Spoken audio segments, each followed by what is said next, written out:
Ladies and gentlemen, welcome back to a new stream now. Today it's the 9th of October and it's quite a special day because today we're going to have a live stream with an AMA with Mirko from Cronos Labs. And for anyone that doesn't know Mirko, Mirko is the head of Cronos Labs. So really guys, today we're going to ask the questions from the CrowFam community, including you guys, to really the mouth of the horse, right? Because he is the source. And yeah, that's going to be really interesting. We haven't seen many of these interviews yet. So this will be really, guys, quite exclusive. I do hope then we'll ask that also to Mirko, that we'll actually see some more of these community interactions. Doesn't need to be a space, can be an interview, can be a Discord, can be whatever. You can see more of those in the future. I want to say a quick shout out to all the people that asked the question. I see Pete, I see Private, I see from Japan to Malta, Niels, Mitchell as well, Bjorn. Of course, Bjorn is always bullish and bearish. I think today, looking at the Crow price, it's a bit of both, a bit of a mixed bag, guys. But yeah, it's going to be very exciting. I think the space is going live in a few seconds. And if you guys didn't know that yet, after this space, we also will have another space. Yes, we'll do two spaces today, meaning we have the AMA with Mirko, co-hosted, by the way, by WolfSwap. But also, we'll have directly a roundtable discussion afterwards. So first, interview, then we have the roundtable discussion with other people from Cronos. And I'm mainly talking here with builders, because I do believe in this interview, we'll get a lot of different perspectives really also for how to build on Cronos, how to use the Explorer, how to use the Build on Cronos program. And I'm just getting some news now, guys. I'm just getting some news. The space is opening up. So I'm moving over. Welcome, guys. Welcome. Good to see you. Niels tuning in today from Amsterdam. Are you going to join us, Niels, at Bitcoin Amsterdam? And quickly, guys, this is all happening live, so make sure you're strapped in today. I'm just hoping that we get this actual... there we go. Catch up with Cronos Chain. Start listening. There we go. There we go, guys. Welcome, welcome, welcome. Music? No.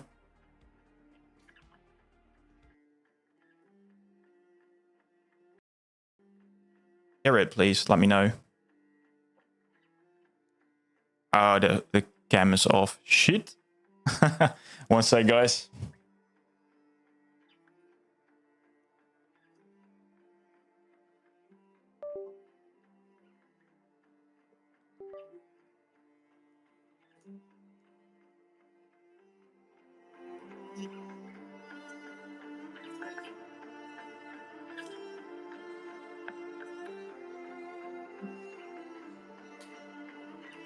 We get this on the big screen here. Join a speaker. There we go.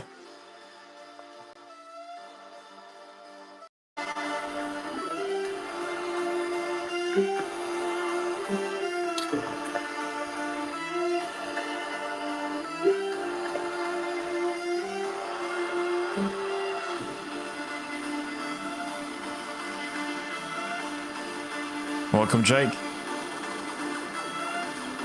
In as well. Yeah, Pete, indeed. So the cam, I got a fix actually, or potential fix.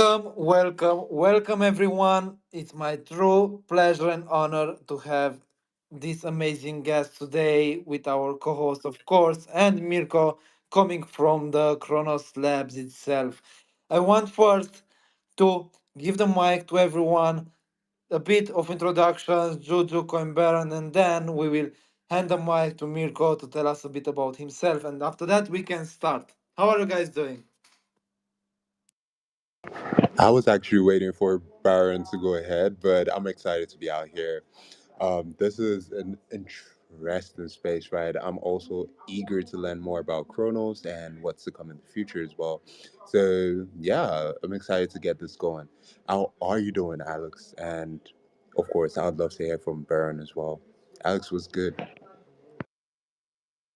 I'm amazing, man. Baron, how are you, man? Are you fully... what was the word? Tell me, please. I'm fully strapped in now. Can you hear me? Can you hear us? He's drugging. Okay. I think you have to leave and come back on. I will get you back. I don't. Typical stuff, guys. Always happening like this. Give me one sec. I can't hear me. That's unfortunate.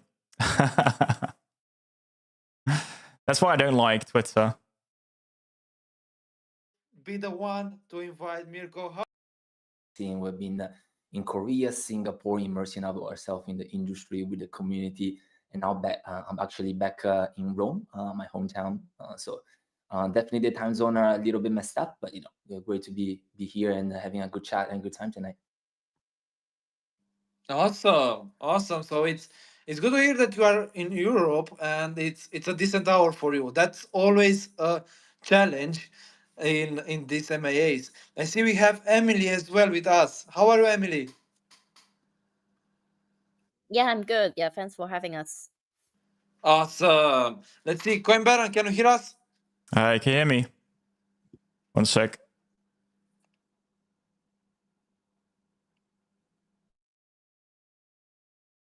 This is so annoying, guys. Give me one sec.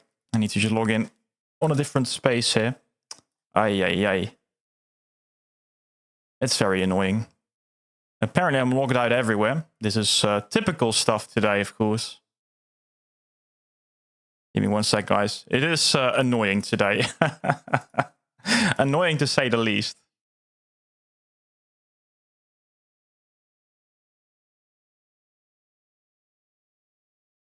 Give me one sec, guys.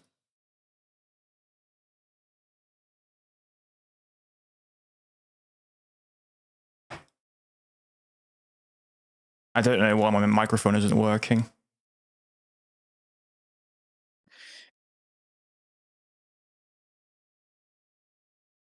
Hey, guys. No, not working.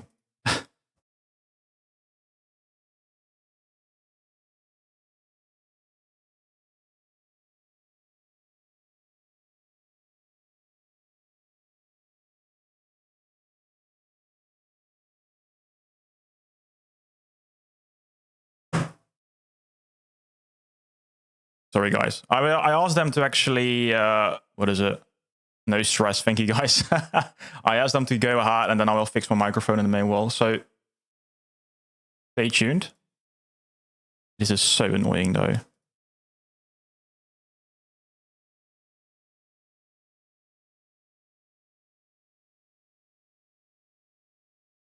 I'm actually joined in now, so it should be good. But my phone, that's annoying. I hate my phone.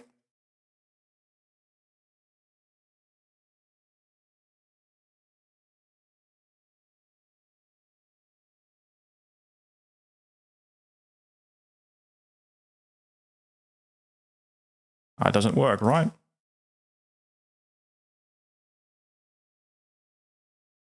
And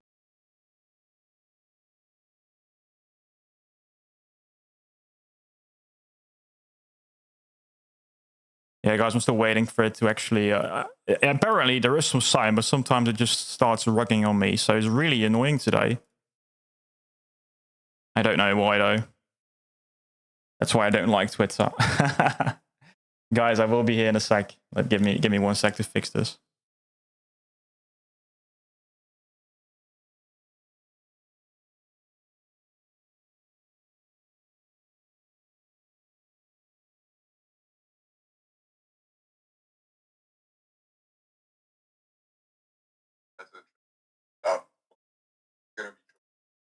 questions you like later on the space as well. So while we're waiting for Baron, I guess we can a simple introduction on what Cronos is in case we are having new people. And how to get. So I'd love to pass it over to Mirko, start off the space on, with the introduction on what Cronos is and how to get on Cronos. Alrighty, so for anyone new to this space, Cronos is a layer 1 blockchain. So we are the infrastructure behind to enable a lot of the things that you may hear about in the news about DeFi, NFT. Cronos is the blockchain underlying that enables all that utility. Something definitely that is special about Cronos is our deep integration with our launch partner, Crypto.com, which is definitely a great supporter over the last 4 years that Cronos has been around, battle tested, never down. So via that, we have a lot of integration and rails to interconnect and bring Cronos to the 150 million ecosystem users as well. And even more exciting, we are really broadening our ecosystem partnerships, right? With the recent big news in August with a partnership with the Trump Media Group and the Crow really becoming the common denominator for more and more platforms, right? With Crow becoming also almost the utility token for Truth Social. Really great to see these things come into the ecosystem, and then as that function as a strong catalyst for that. But overall, Cronos is an ecosystem that has so many applications, among which Wolfswap is here, but also a lot of the anything interesting in DeFi. We have something for anyone, right? We have Episo with NFTs, we have VBS for trading, Perps with the Moonlander, any flavor is there, and we definitely are collecting them almost like Pokemon cards, right? Anything that's interesting, we want them in Cronos, and providing just use and utility across the ecosystem. Just as a final thing, we're also aiming really, to bring traditional finance on chain. We think that is an area that we actually have a unique edge and advantage to move into. With our partnership with Crypto.com, that opens a lot of rails to traditional finance that we're well primed to come in as a strong package, right? Hey, you have this battle test infrastructure over 4 years. You have the compliance and legal know-how Crypto.com. We can really go out there and have this combo out there. So while this is still at the onset, we definitely will see a lot of our RWA tokenization come into the ecosystem as well. So definitely a lot of things to look out for. So for somebody who's actually coming new to the chain, what's the best way to actually get on chain and start interacting with the product? Right. I think there is multiple ways to come into the chain, right? I think someone that is so completely outside the ecosystem, as they come in, oftentimes they land on the main DEX of the ecosystem, which is VVS Finance, in this case for Cronos. I think recently they have done a lot of great improvements to just make that overall more cohesive, right? They have launched cross-chain swap with Gasless, so people can come in and then really onboard easily. And from there, I think they also talk to the team. They said they go actually, to almost function as the square of Cronos, and they want to direct users to discover more things, right? So I think they have been integrating things like Wall Street. They have been. Okay, and there we completely go. Yeah, give me one sec, guys. I think I'm almost there. So they're asking now quick questions really to the guys from Cronos Labs, guys. So I'm so sorry. Give me one sec. We should be in now. There we go.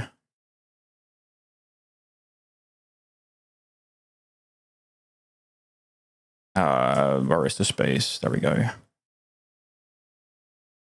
Well, working with Esther, has been fantastic working with her, But of course, we are enforcing our ecosystem pages as well. We have the new Cronos.org/bill. We have the new the Explorer, all things that we also want those, as people find those pages, and then we can funnel them in the right places as well.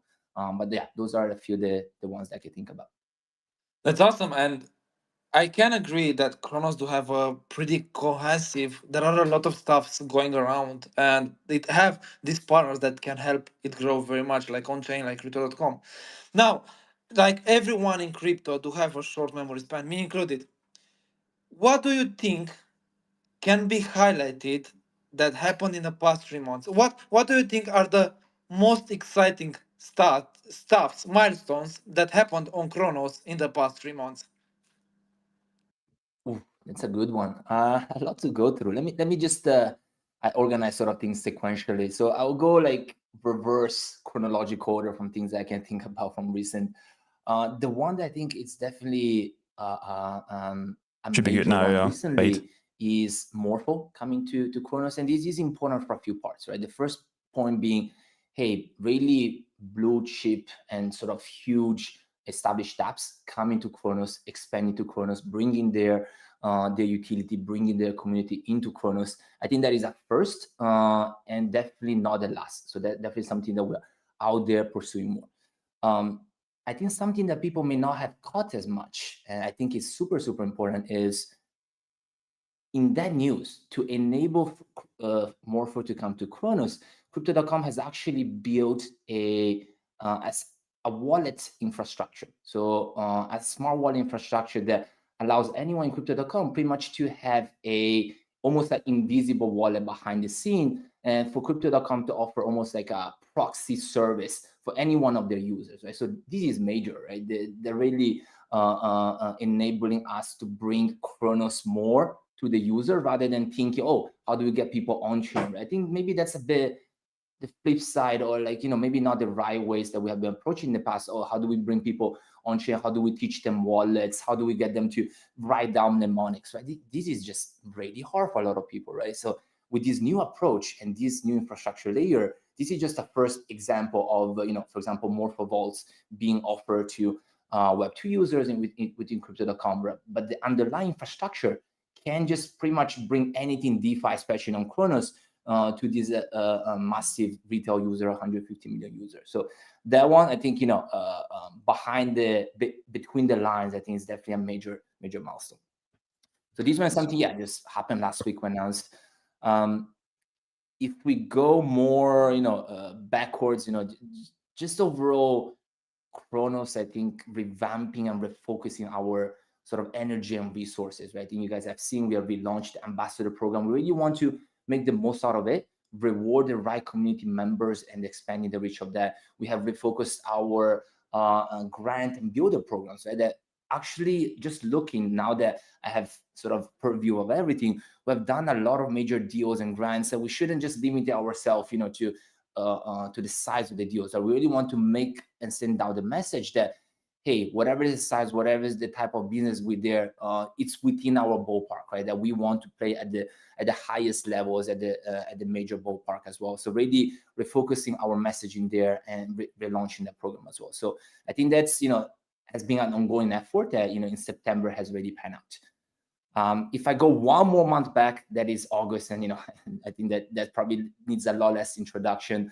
All the major news, movements, noise with the media group, the DAT, the Crow being adopted by True Social as a token and utility platform there. So that one definitely was major. So I don't want to hog all the space and the time, but just looking at the last 3 months, I know that sometimes if you day to day, there's a lot of emotions of what is going on in Cronos. But if we zoom out, I think we really have seen that inflection point that things are happening, things are pushing, we are pushing. I know that sometimes maybe a bit more quiet than others, but rest assured the team is always 24/7 on, churning and thinking about how we can do right by the community.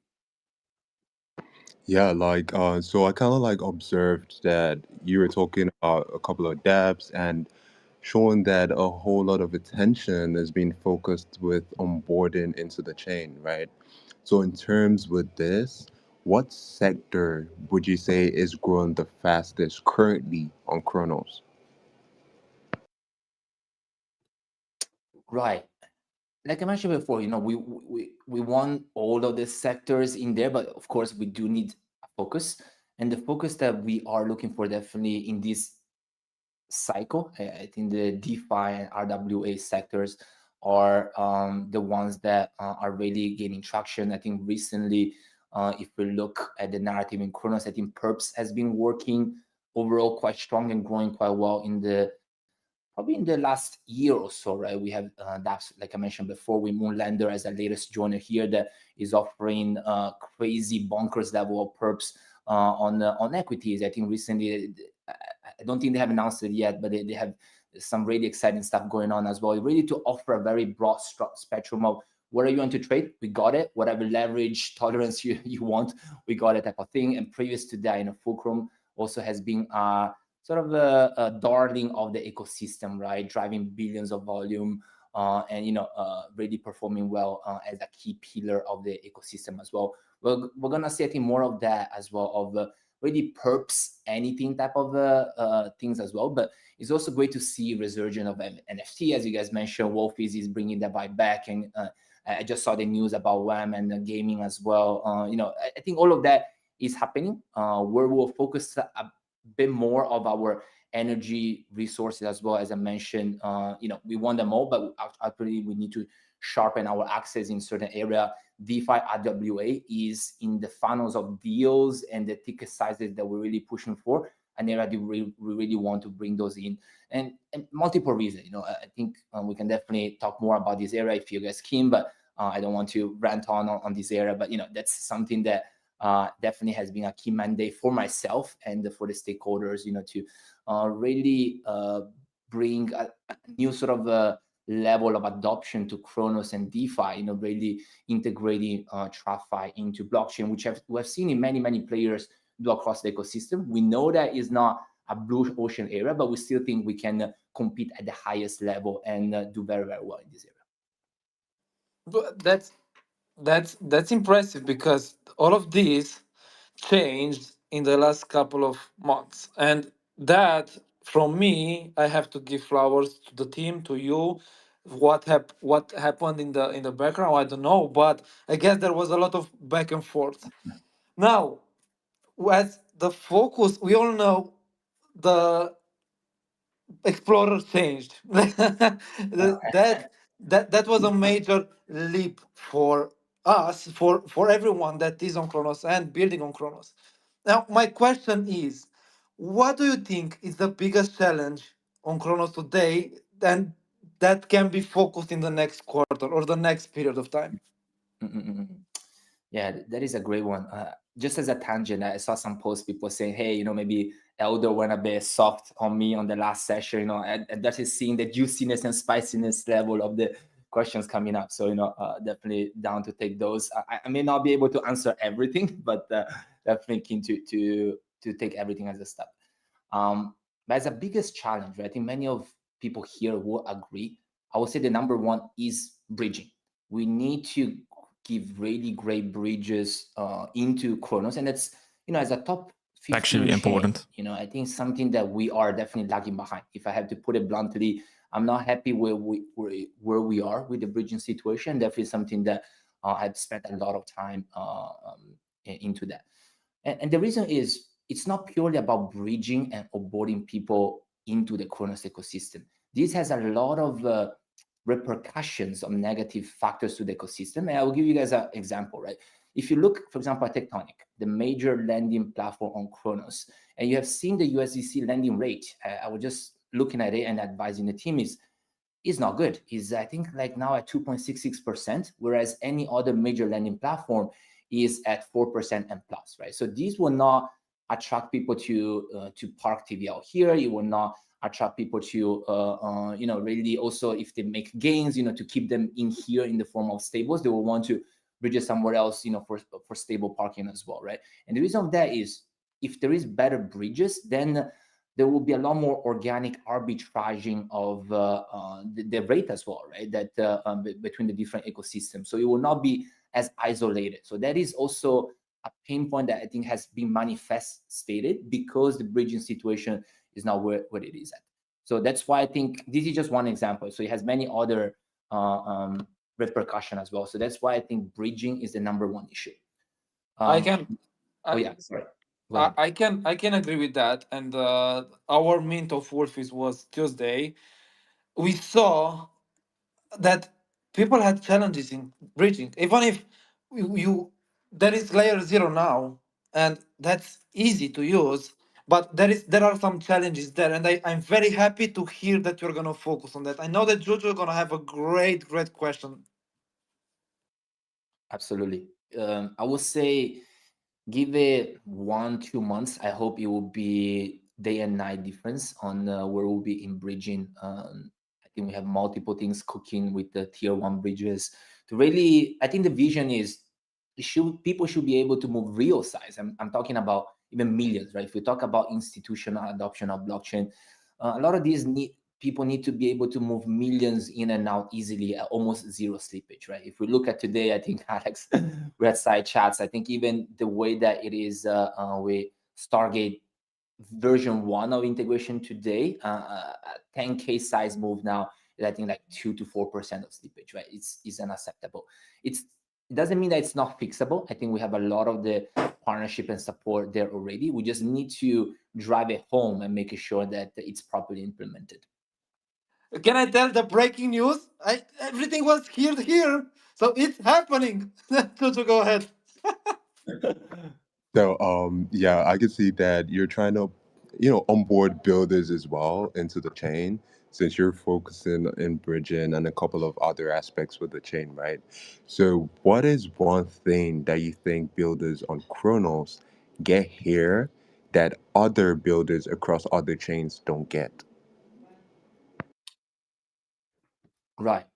I think one thing that is quite a key thing for new builders here is I think they get a lot less noise at this moment in Kronos, right? Of course, you can say, all right, because we are still on the smaller size of the chain size, so but it's an opportunity for builders, right? If you tactically consider that, do you want to be a small fish in a sea of noise, or you want to be a larger fish in an ecosystem that is actually growing, right? So I think that's a very unique opportunity for a lot of people to plant their flag now to have that visibility, right? And we've been talking to many builders that were saying, "Oh yeah, we tried Polygon, we had tried whatever." Okay, I probably shouldn't name just specific chains, but that just came to my mind as a recent conversation. But it's a lot of noise. It's a lot going on, and many builders struggle to get the time of the day from many foundations, right? I think it's a mandate for ourselves that all the builders come to us, small or big, we want to direct them to the right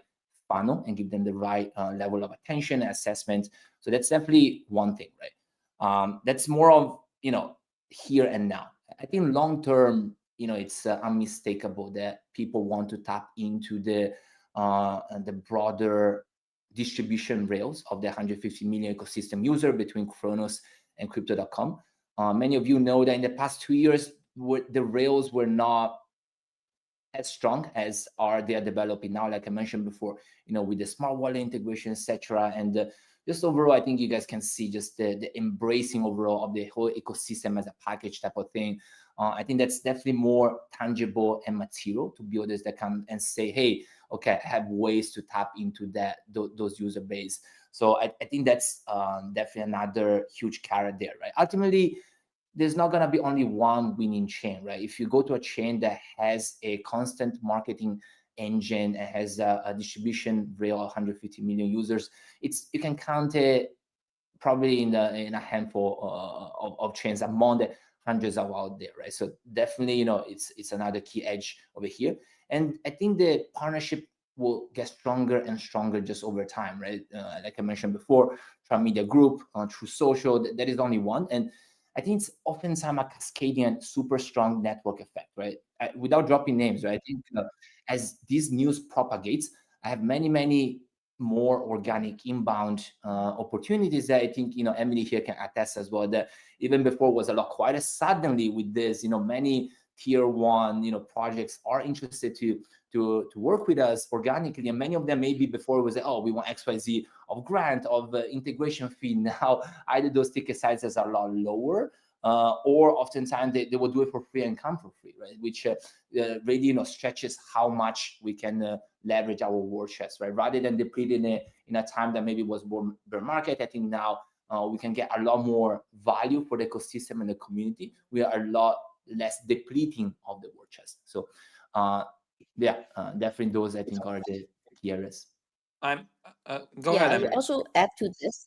Oh yeah, okay. Yeah, I will also add to this. So actually, seems we have really we write this narrative. We have really been a lot more proactive in finding the top projects to come to Kronos. For that, it's not only benefiting Kronos chain, but also other builders that will be building on Kronos, because there will be a lot more collaboration. We are looking for the whole ecosystem to really hang out together, just helping each other to succeed. So that's is really the ultimate vision.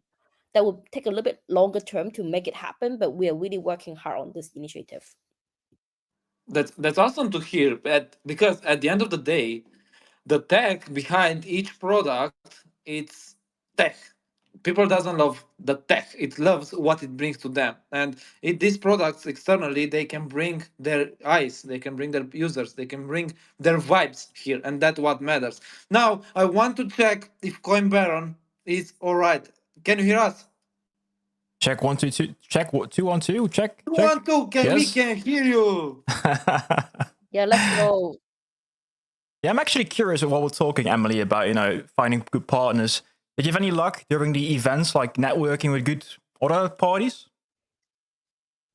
Yeah, actually, yeah, we went to Korean Blockchain Week recently. Also, some part of the team also went to Token 2049. So we have quite like a sort of strategy. We go to events, especially right now we're focusing on Outer Bay A. So we want to go to Outer Bay A events to at least shake hand with the top player. So because to really get them on Chronos, it would be a little bit a longer process because they are not like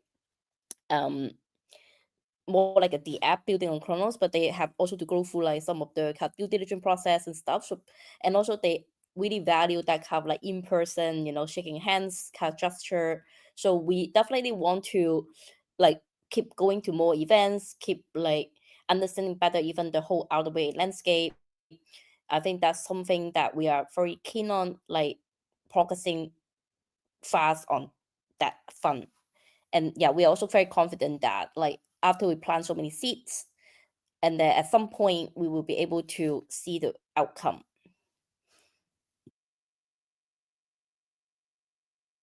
Yeah, I'm really bullish about what's to come, because what you guys talked about, the integration with Morphos, I think a blueprint for many other parties to maybe come to Cronos and also help integrate them within the Crypto.com ecosystem. Is there any other confirmed builders doing something similar in the upcoming months? I would say that we'll wait for the announcement because we cannot kind of have too much secret spill here. Good one. Adding to that, Conbaron, is I think we've seen the more we go big league, the stronger the NDAs get. So that's the reason why. But rest assured, our mantra now is go big, go home type of vibe. So I think the things we will see will be there'll be major ones coming. And on that, we Emily, we Ryan, which is a new ecosystem manager, we have onboarded in the recent month as well. To strengthen our ecosystem team. We have weekly war rooms, and I think the mandate for ourselves is, all right, we will definitely manage all the inflows, but at the same time, we're building our dream list of these are the top 10 projects, institutions, funds, whatever that we want to actively go after them and package whatever could be attractive to them, right? So as Emily mentioned, we're definitely taking a very proactive approach, and no sort of deal is off of the table type of vibe, to really compose the right ecosystem into Cronos to realize that vision of bringing TradFi on chain as well. So so it's not like we don't want to disclose. I would love to drop some of the names that we have in the pipeline, but the NDAs are pretty ironclad as well. I think the community is already bullish enough by hearing that at least more things are potentially coming. So that was actually what I was asking for. So good to know. Good to know. A little bit of alpha here. So, talking about like all that has been said right now, for new builders who are actually stepping into the chain, what's the best way for them to actually navigate? Oh yeah, that's a great place for us to advertise our new Chronos.org/build. So this is the latest iteration of where we aggregate all the informations for new builders, right? Right on the page, you have things like faucet, documentations, grants, all the different things that we can support in the ecosystem side. So I think that's definitely the best place to start and an easy sort of domain to remember, right? Chronos.org/build. So definitely look for feedback as well. I think we have imbued many of the feedback points into that to just compact all the different things in one place, and then also showcase what we can do for the builders, because ultimately it is a battle for the top talent, right? So we also need to market ourselves better. But if anyone here and the future builders have any feedback for us, that things, I couldn't find this or this is unclear, we're always open ears. Awesome. So, I'm just gonna drop this real quick, right? If you're down there in the listeners, do well to like and retweet the space right now. tag your friends in there so they could just come in and join into the conversation. And of course, later on into the space, we're going to be moving into some general questions, right? I'm sure Alex has a whole bunch of that stored from the audience, from the community members, and also we might just be letting a couple of people up here to ask questions as well. So yeah, I think Alex, you have a question next, right? Yes, and this one is it's actually more focused on the social side. Now, in terms of presence online, we know that on Cronos there is a form for builders to go for amplification. There is a group on Telegram. Now, what do you think could be the next driver in terms of Cronos socials that could bring visibility to everyone on building on Cronos? Right, that's a definitely a good one. This was something actually I just talked recently with our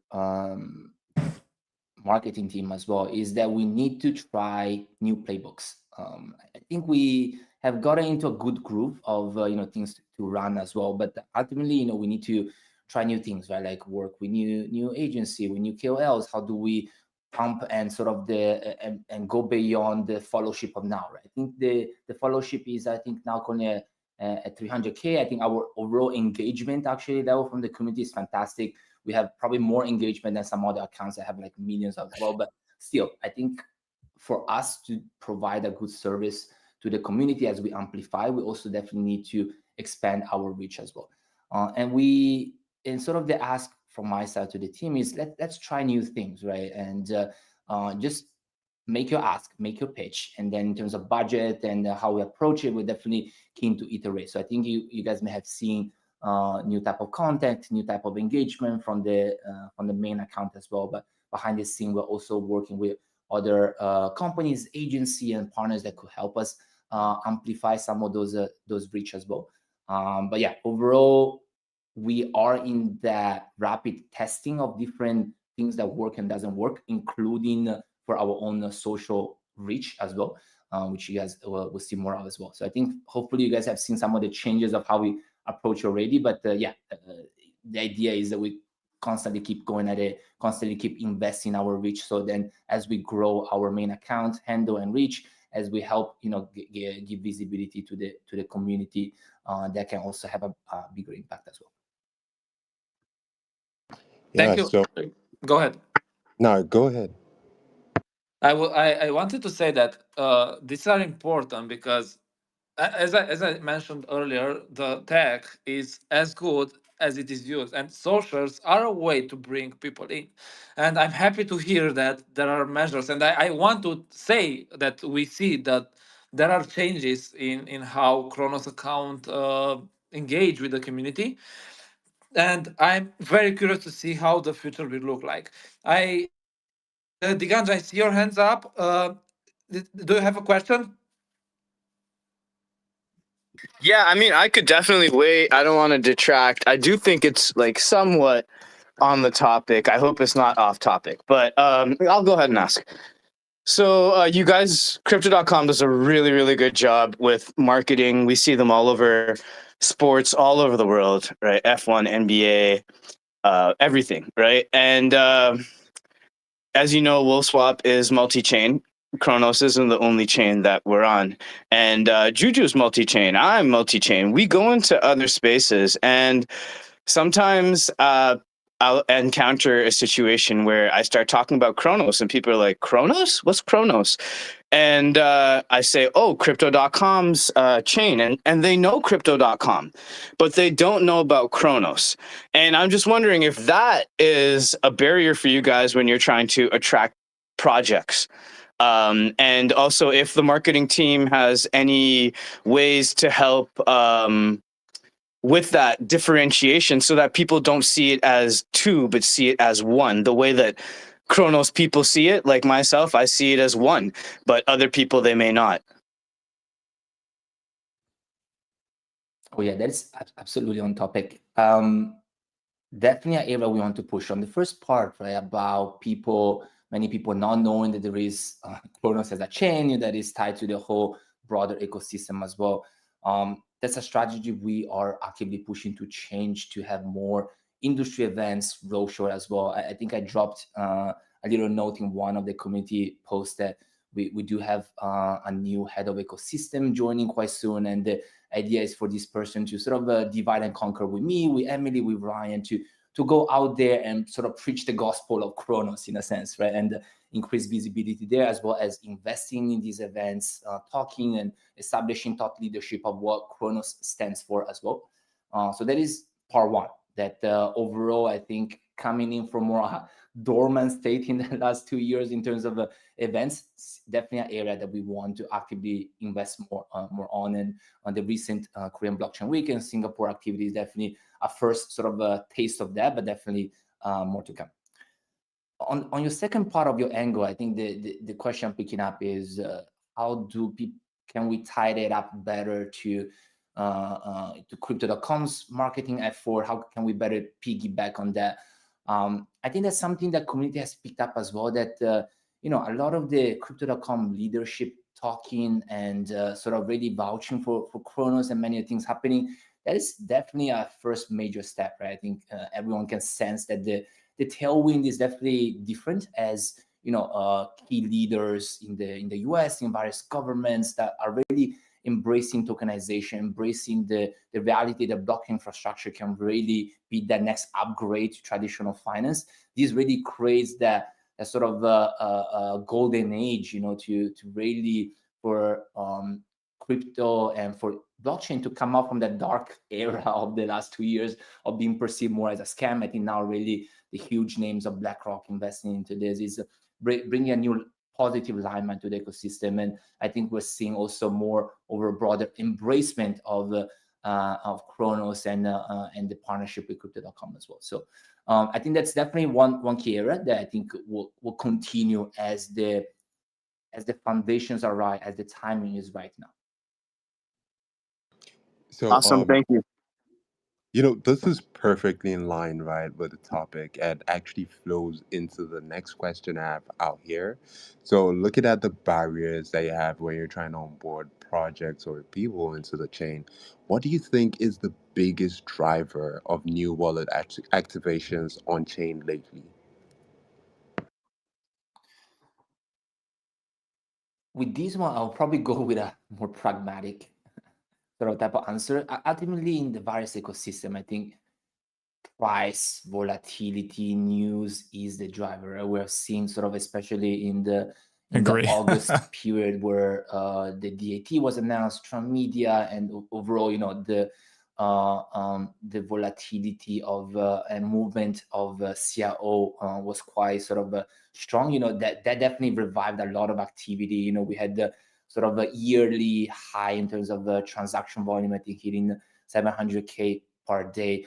Overall, it is a good milestone. It's still definitely very far from where we have as a vision in terms of the activity realistically. But, I think that realistically is the driver of the broader industry, right? That many people are there for trading, for speculation, for participation. And if there is no noise, there is no movement, there is no attention. Ultimately, that is a huge catalyst. And what we can do as an ecosystem is indeed have a very strong pipeline momentum of happenings that people can talk about and speculate, right? Including partnership, including improvement of the ecosystem, including things that people can do and value that users can dream, can draw from, right?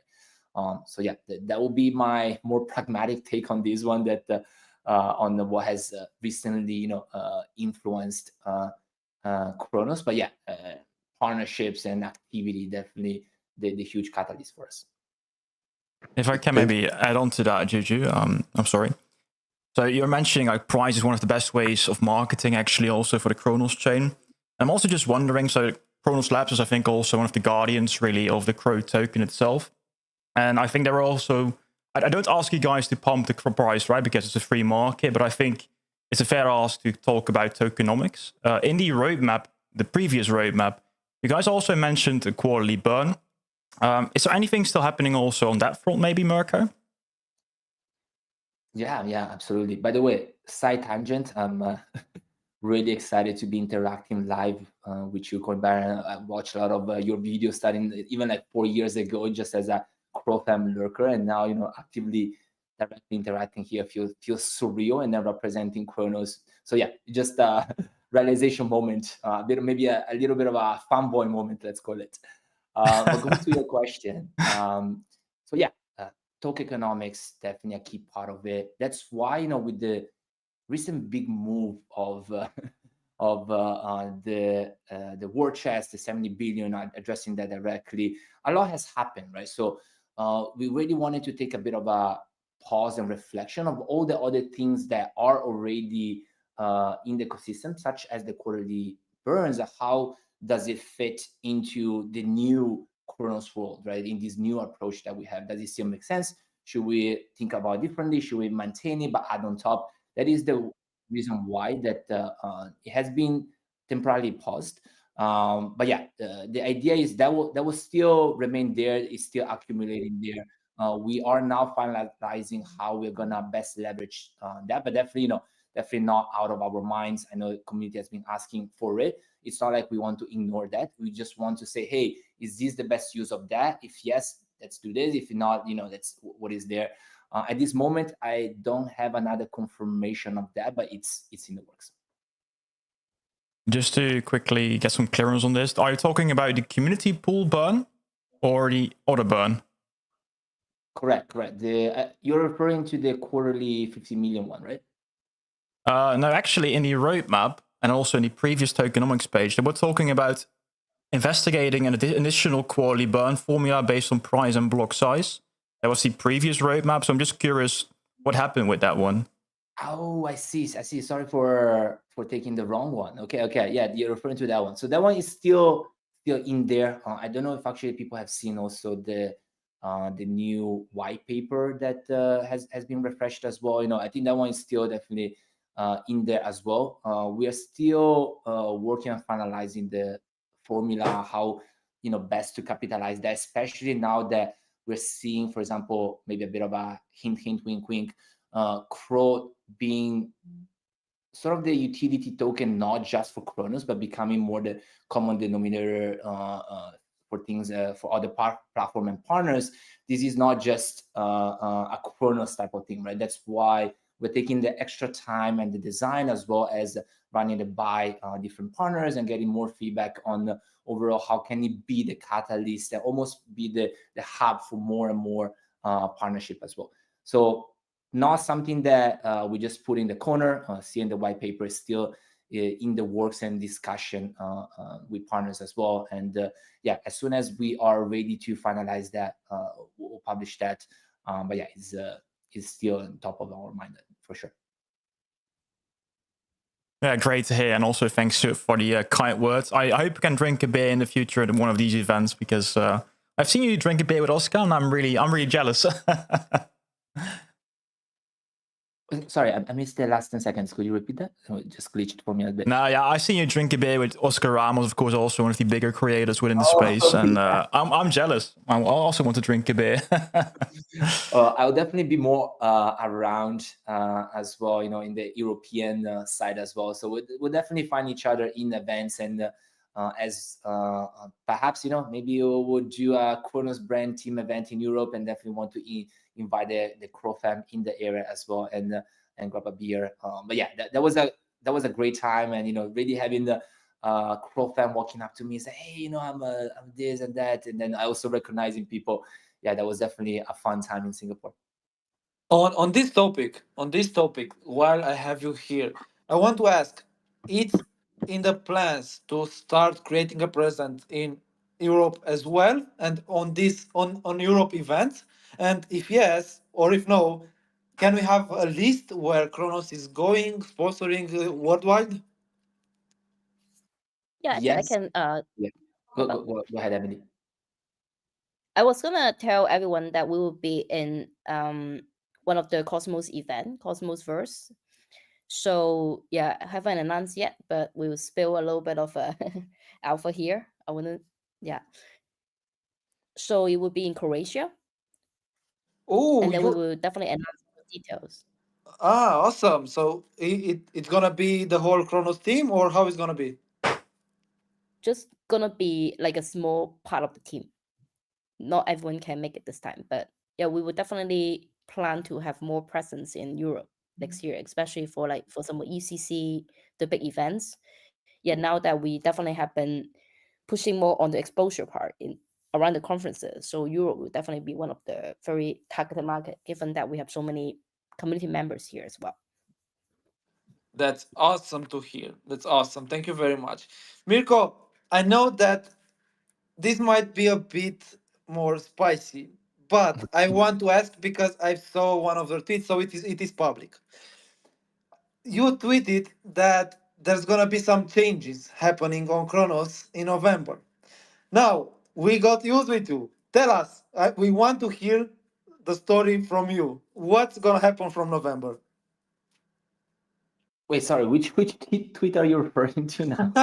You made My a tweet that a new person is coming to Kronos. Oh, I see, I see. Oh, yes. So actually, it's a good segue into that. We're planning and onboarding a new head of ecosystem in early November. Very excited to onboard him. Super experienced guy that comes from has a lot of experience in building ecosystem, etc. And as an extra bonus, he is Europe time zone based. So he's around here. I don't want to spoil, all the details yet, but definitely very excited to have him into the team. I think I can definitely learn a lot from him and really, level up how we play and how we approach growing the ecosystem, from his rich background as well. So so that was a precursor. So just overall reinforcing the team, right? That as I've been taking the reins of Cronos Labs, I think one very key important thing is also for us to level up our expertise and experience, right? That for sure, I admit that I'm not expert in many things, right? I definitely want to delegate a lot of that into the hands of the right people, and then also empower the existing team to do more and iterate and experiment, like I mentioned before, right? But the head of ecosystem is definitely one key area that I know that I've been trying various things, but it doesn't hurt to reinforce the ranks, right? And this person will come in. He will also have the headcounts to hire to reinforce our presence in various key geographies as well, including the US. So yeah, overall, just good things that we are in expansion mode for the team, because we need boots on the ground, right? To talk to people, to convince people, and to give time to builders, right? So that's definitely the momentum that we want to have to actually be in the growing mode. Oh, thank you. Just to follow up on that, because it for me at least is not clear, and I want to confirm for everyone. Is this member coming to add more forces, or I mean, is this a new hire that will join the existing team, or is Kronos in scaling up mode right now, or what are the status in the next period? Oh yes, definitely scaling up. We have a lot of job posts out there. So yeah, I'm not going anywhere. I think some people ping us like, hey, are you saying that this person will be replacing you? Hopefully you guys like me enough to keep me around. But yeah, this person will be reinforcing the current ranks and many other ranks that we're expanding across the board. We have pretty much headcounts and hiring in every functions of our team, which hopefully is a good sign that you guys seeing that we are in expansion mode. We're definitely aiming to hire for quality over quantity, and really interviewing a lot of the people to select the right people to be on board. But definitely ecosystem was one area that I really wanted to prioritize. Awesome. So that's what I wanted to ask. Are you leaving or not? But you helped me with that. So thank you for not making me ask that question. Yes, sorry. Maybe I put it in a vague mode because I was joking that this person is a lot more handsome than me, which is definitely true. But yeah, we'll both be around. That's great. Coimberon, I pass the mic to you. Yeah, sure. I got a lot of questions about the builders program as well. I personally haven't seen any chain offering something like this with the Apex, with the Ignite, and all the other ones as well. I lost the names. How's the traction so far regarding requests, and are you handling it already? I think that's a good one for Emily. Okay, this one. So we actually have received quite a lot of applications, and then currently myself and Ryan have been reviewing it. We do have like some interested project that we want to learn better, and then right now, yeah, we are definitely still finalizing kind of the status of the application, but we guarantee we will be giving response to every single application, and then we will also announce those that will be receiving a grant. Yeah, we are definitely taking this application very seriously. We definitely want to bring some kind of fresh air into the whole grant applications, because I know historically over the last year or so, there may not be as many successful applications. So we want to change that. Also, as Mirko has mentioned, he always encouraged the team to think big. So I think historically we probably give more like 30, 50K to projects. But right now, if the project that are really good that actually apply, we will think big. So that's our vision. And then we will for sure getting back to everyone like very soon. Yeah, we just wear many hats at the moment. So sorry for the delay. Yeah, Exciting times indeed. So I get it. I mean, it's busy, many things happening at the same time. It's also a full on bull market. So things are happening very quickly now. So I'm glad you guys are getting back to them finally. So good to know for also the community members that actually requested. I also got a bit of a follow up on the. I got a blank mind. Happens sometimes. Do the best. If I may actually add a bit on the builder side, right? I think sort of the reasoning behind that is we understand different builders at different stages require different things, right? And we want to sort of also send out a message that we can sort of tailor things to the need. For example, on the institutional side, as we talk to people, oftentimes is they want like almost like a white glove service, something ready to go, right? And that's something that we can do in terms of tailor sessions, or like we can do co-building where we use our talent engineers to build something that can be easily integrated for them, right? For cross-chain sort of blue chip, like say like Morpho and others, we know that they may be looking for other things, or even native builders. So ultimately, it's also to showcase that, yeah, there is all different facets and things that we can offer to people, and there's no deal off the table, right? We can tailor various sizes to the various builders as well. So yeah, as you were blanking out on that one, I just wanted to add that little part. So hopefully, you sort of caught the thread for the next one. Yeah, no, I got a lot of questions about this, and I was like, somebody was like applying for the Apex, and like, hey, maybe I should go with the Ignition. But you guys, I think, will come back to those people like, hey, we might actually go with this program instead, or we tailor-made this for you. So I think that's right now very clear. So thank you very much about that. I got so many questions, so that's sometimes why I blank out. We also had a question about ZK specifically, because we also see big updates recently with the Atlas upgrade also for ZK. How is ZK going recently for the Cronos team as well? Right. So that's definitely another juicy one. I think many people have been wondering. So overall, I think it can be very clear that we are refocusing our full sort of attention on the Cronos EVM side to really strengthen that part first, right? For us, DKVM is still a very strong technological hedge, in a sense that they are doing amazing things in terms of just technological building, right? It's just it may not be the best time for Cronos to split attention or to undergoing a migration or a forced migration at this moment, right? That ultimately it's not in a stable sort of place where we want it now in terms of the community and the activity growth. We should really focus in one area that provides the least friction as well. And as we were launching and scaling ZK back then, we found a lot of teething problems of a growing technology ecosystem, right? Like market makers now supporting withdrawal times with like exchange support. So overall, it was challenging for us, especially having actually 3 chains. It was getting complicated, and also the user base now. We have a good core user base with CrowFam, but I think the best appropriate time is to grow it at a larger size first, and then evaluate, hey, what should be the right play, right? Is the technological advancement of ZK that much more advanced by the EVM? Should we force a migration? I think that was just not the the right time. So we are sort of really heads down focused on the growing EVM at the time, right? If we look at zkVM, there's a lot of amazing things. These guys are borderline rocket scientists in things that they're launching, right? They have their Previdium, they have a lot of the technological play, and they're even saying potentially, I was talking to one of their engineering enablement managers, that they are potentially having what they call a technical migration opportunity, where potentially we could have all the technological advancement packaged into EVM without forcing a user migration of taking the liquidity from the dApps and then moving to zkVM.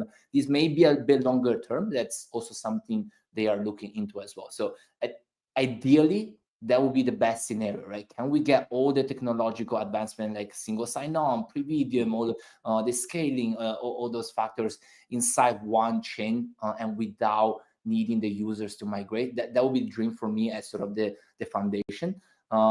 It's a potential possibility, but overall, yeah, that's sort of what we are doing, focusing our energy on growing the user base on the EVM, still matching and upgrading the technological layers and all the sort of upgrades that zkVM pushing out. The team is definitely following up those closely and making sure that Cronos zkVM has all the latest of that. And in case the zkVM sort of fulfills its full potential promise and that becomes the technology to use, we have a ready-to-go ecosystem, and we can always do a migration if we really need to, right? We just don't think that's the right time at the moment.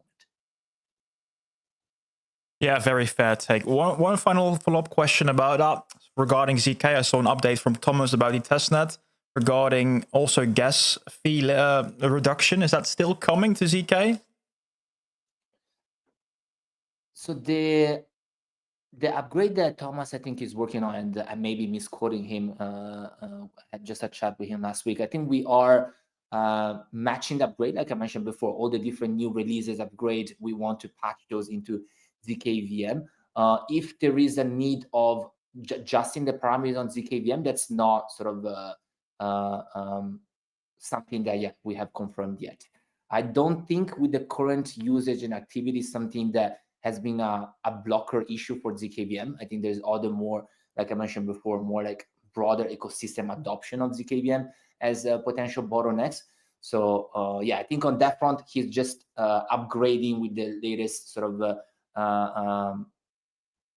patch on the zkVM side. Not that, hey, we are reducing gas costs on that front as well, which I don't think is a pain point. But of course, if the community side and say, hey, that's sort of a pain point, we can definitely assess it. But that may be what he may be referring to, but I also don't want to misquote him, or I don't want to interpret that. I'll double check with him on whatever he published as well. Yeah, makes sense. Probably I'm one of the only people still using a lot of ZK because I do love the concept of ZK Crow as well. And I think you guys did a tremendous job with the gas cuts, about 10x on EVM. So what I'm spending now on ZK, it's like very expensive in comparison to EVM. And I think that's still, definitely opportunity there. But again, I think what you guys are doing with the focus on EVM makes sense.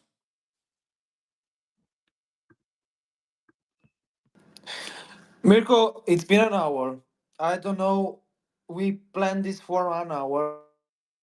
I would take 1-2 questions, and then it's late at you. I don't want to steal more of your time, Emily, as well. Juju, do you have any questions left? No, we're good. We're good on this end. So yeah, I'm just gonna pass it over back to you to do the final closing, and we can shut it down.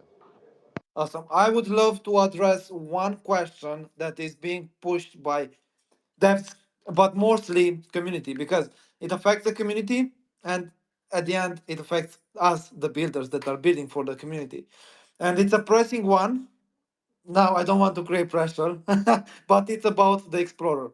I understand the reason behind.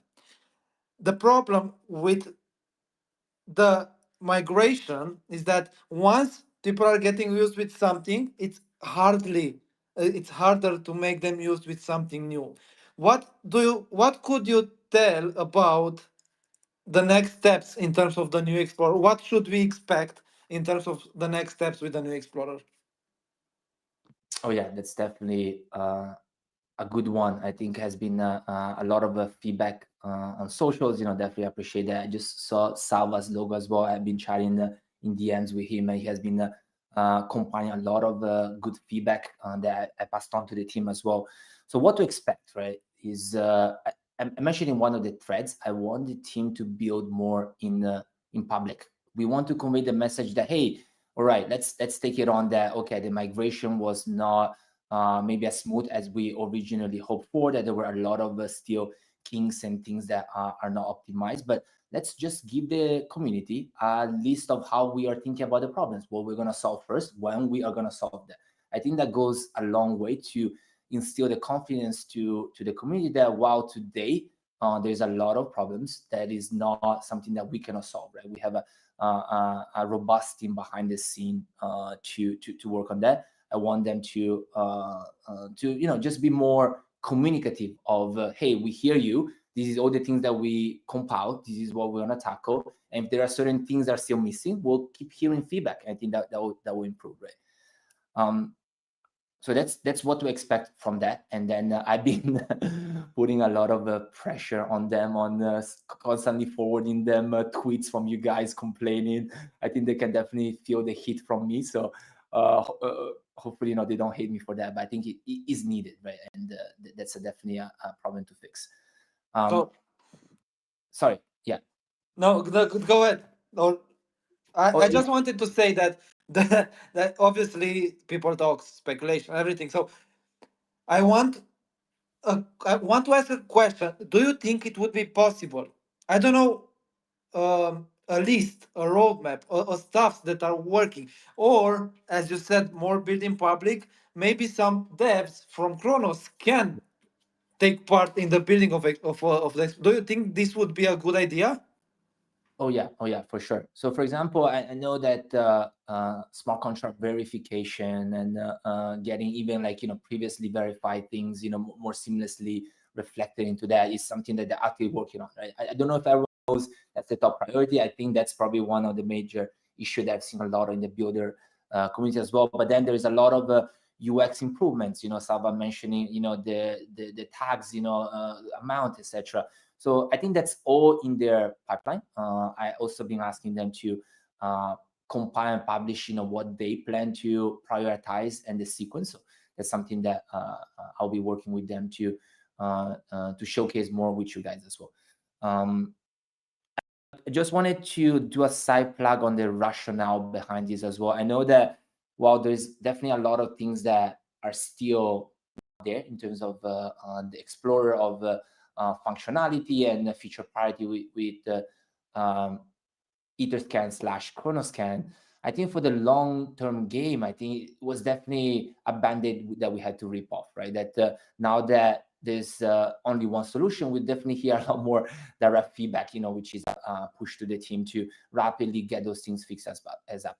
But I wanted to put sort of more of the rationale behind this, right? That ultimately, we also wanted more control to customize potential future feature as well. So just imagine, for example, we're heading into the RWA space, essentially bringing sort of tokenized RWAs into that. So we, for example, floated ideas of, hey, maybe on the Explorer side, how should tokenized stocks be reflected? How should be on-chain KYC be reflected, right? So if it's external team, it's very difficult to get prioritization and control to align it with the long-term vision of the ecosystem, right? Whereas now that we have a team of 6-7 engineers behind the Explorer, while today, right now, exactly at the moment, many people are feeling that, hey, it's not maybe on par, or maybe just from the habit of being accustomed to the layout of a Chronoscan is not there. It's something that we can definitely actively fix, right? So I know the attachment to Chronoscan, I know it's painful even for myself. I'm not gonna be kidding. Sometimes it's like, how do I find this thing, or how do I find this other metric that I wanted to do? It's definitely not easy. But I think if we look long term of how we can customize for specific use cases into Etherscan, I think into the Cronos Explorer, I think it's gonna be. I'm still convinced that it's the right long-term play. That's what I'm trying to say. And asking the overall community to also give us the time to then address those pain points one by one. Awesome, awesome. No, it's definitely. I mean, most of us we see the reason why. It's just that there is a certain UX level that Kronos can offer that everyone got used with, and it's normal. And the migration was, as you said, was not that smooth. But anyway, I don't know. Do you have? Do I have one more question that is sticking to my head? Do you have 2 more minutes so we can we Yes. can finish this with so I can have a clear head Yeah. after? Yeah, let's do it. Go, yes, go for it. So I want to ask about the new ambassadorship program. Um do you let me rephrase it. How do you see that it can bring the most value to the Kronos? As we clearly saw, there were some fights, there were some discussions around. How do you see it can bring the most value to the Kronos? And is someone designated to the program, or how it's going to be handled? Yeah, that's a great place for me to talk about that. It's something that has been dear to my heart as well. I think the one line on that is to put the right people at the right place, right, on the program. I think hearing a lot of the feedback from the community, many were saying, hey, there is only maybe a few key contributors on the ambassador program, whereas some people maybe starting strong and then they kind of phase out. How do we have a program where rewards people for consistency and then gives them sort of like advancement and also gives them back from the program, right? That they grow and they are able to build their community, build their trust as well. And then we also give them more and more tools, right? Like budget to run their giveaways, or like different tools to support them to pretty much, it's almost like if done right, it's pretty much like a great mini KOL program that can really help the ecosystem to have more voice, more positivity, and onboard new user. At the same time, give people that want to grow their voice into the ecosystem and having sort of affiliation with the ecosystem, the right tool and platform to start somewhere to build their reputation as well, right? So that was the design principle behind the program. That's why they were tiering, that you can be sort of almost be like going up the ranks, and then you get more and more from the foundation. But if you sort of stop doing things, you don't hog the space for some other people that really want to contribute for CrowFam as well, right? So that was sort of the ranking and the different tiering type of design as well, and also making it a bit more gamified in a sense. So it's more sort of a sense of accomplishment if you reach a certain rank of ambassador as well. And we definitely want to involve these people in more strategic decisions and consulting them into the broader decision of the ecosystem, which I think for the right people, that's actually a very powerful motivator as well, right?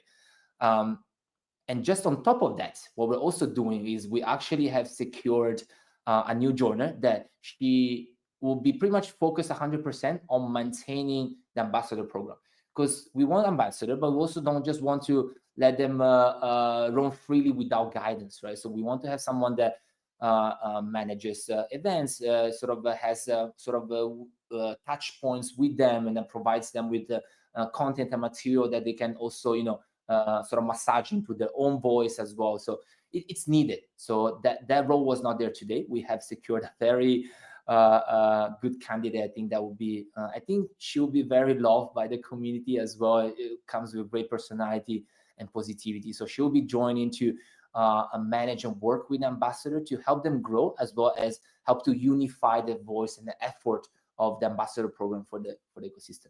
So is that the angle you were going for? Did I answer your question? Yeah, let me put it straight. I know that there were a big number of ambassadors. I was curious to hear how it's gonna be handled, because I know how a challenge is to handle 20 ambassadors. And I heard about numbers about hundreds, and I was curious about it. But now I understand it's more like a gamified program for activity, and that's awesome to hear. I would love to offer the help here with Amplify, which can be tracked easily and can provide these rewards. Oh yeah, absolutely.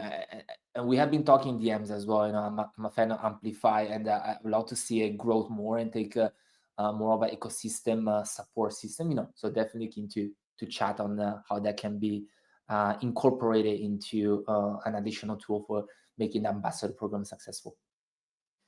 Thank you very much for the questions. Thank you very much for everyone for listening. I hope we touched most of the subject, most of the questions that everyone have about Cronos to them themselves, Mirko and Emily from Cronos Labs. Thank you, Mirko. Thank you, Emily, for being here. This was the MAA, and I wish everyone a good evening. Mirko, if you have any last words, please, it's the moment.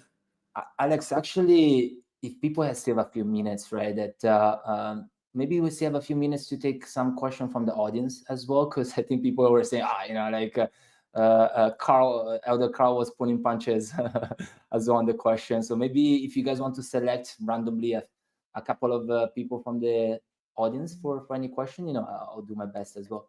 For sure, I'm gonna grab up anyone who raise and grab the mic. Rigna. Yeah, just wanted to finish this space with a perfect how.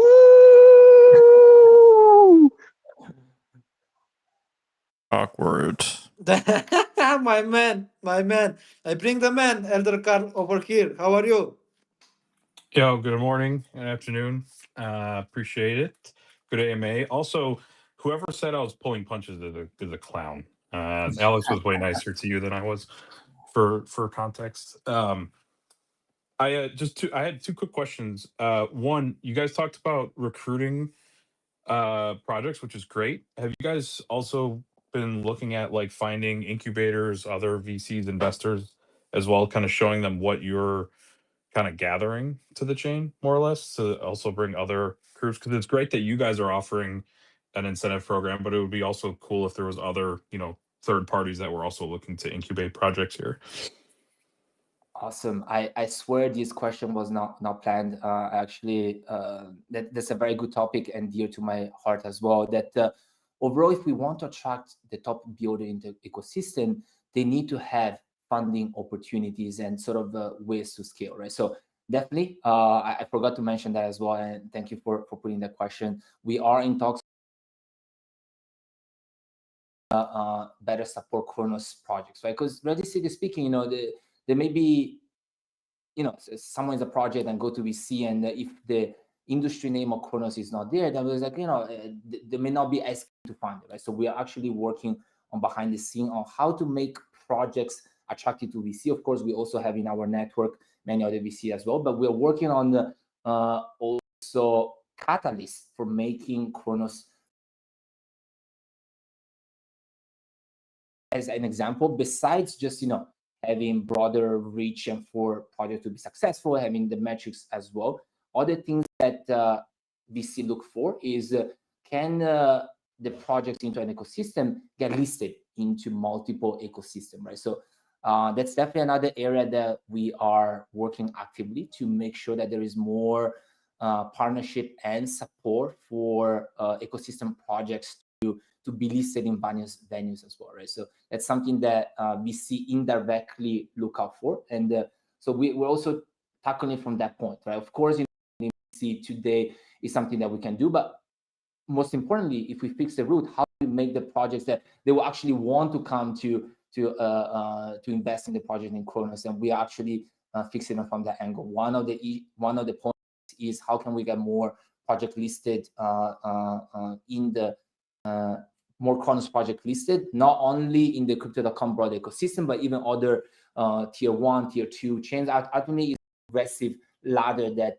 VCs and other just ecosystem want to see, right? You get listed in a exchange and a bigger exchange and bigger, right? So that's definitely a pathway that we know that it's not a smooth path today, and something that behind the scene we are actively working to strike partnership and smoothen the rails in the very coming future. Thanks. As a first step, we have also worked with AWS recently, so we have convinced them to give the credit, planning to board more partners like that. So we are working on different angle to make builders' life easier. Appreciate it. Great. I'll concede this. Thanks. Thank you. Thank you. Here we have Rigna and then Pampa. Rigna, it's another awoo, or do you have a question? Always. No, it's not a question, but I did forget to chill my game night.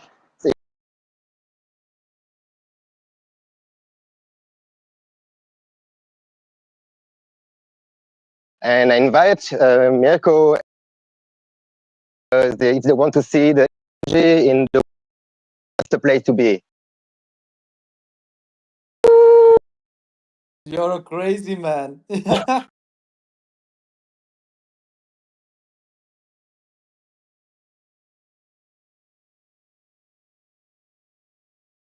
Okay, internet, hello? Do we just rock?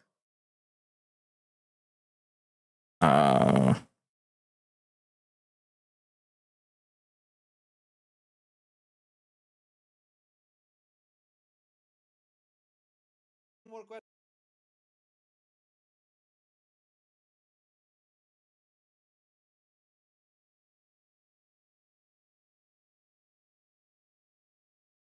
I think it is broken. Yeah, no, it's not only you guys. I was starting, so sometimes it's like a memory issue. Let me go back in.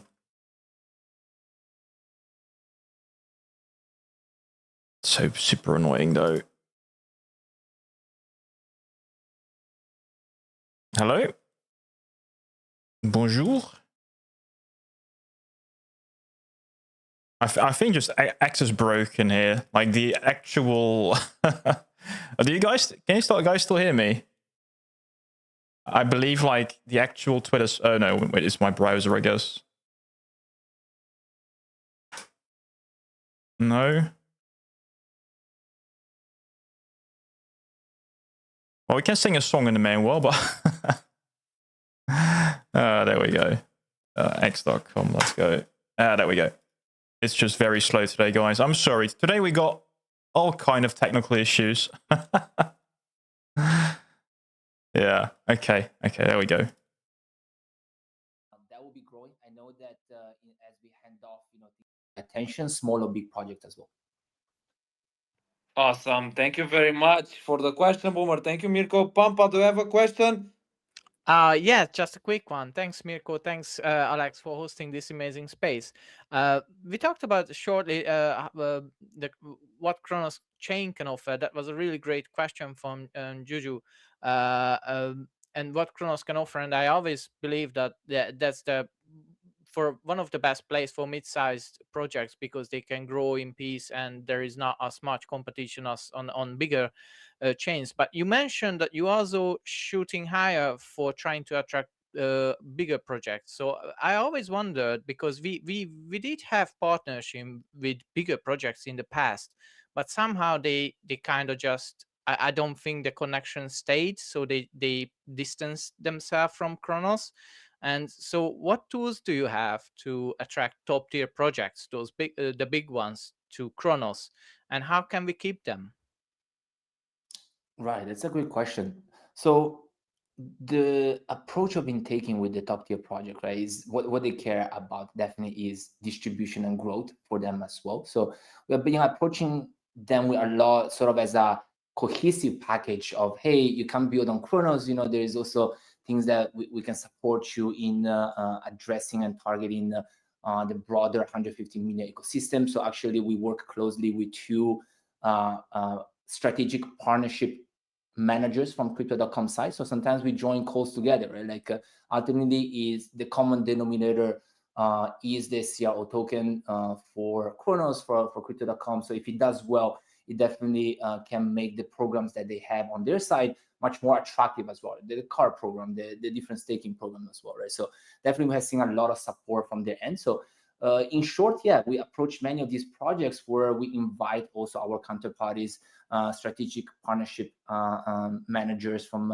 crypto.com side to be in the same room and almost tailor, hey, what do you need? How can we help you grow? How can we get you to Cronos? And we have that going in as well. So the Morpho one is definitely a good example of a win-win-win scenario where they can broadly access the crypto.com ecosystem. We get more projects into the ecosystem, and you can further develop, right? I remember, I think it was your post, Pampa, right? Like, oh, what is the difference between Morpho and Tectonic? I think what they can develop, for example, is the strength is also the curated vaults, where they have actually, curators behind the scene that can, just beyond plain borrowing lending, they can have a strategy of providing higher yield to the user, right? So as this project coming with that type of expertise and differentiation, suddenly, for example, if you look at the platform, they have 10% on USDC, right? That's something that you cannot achieve with just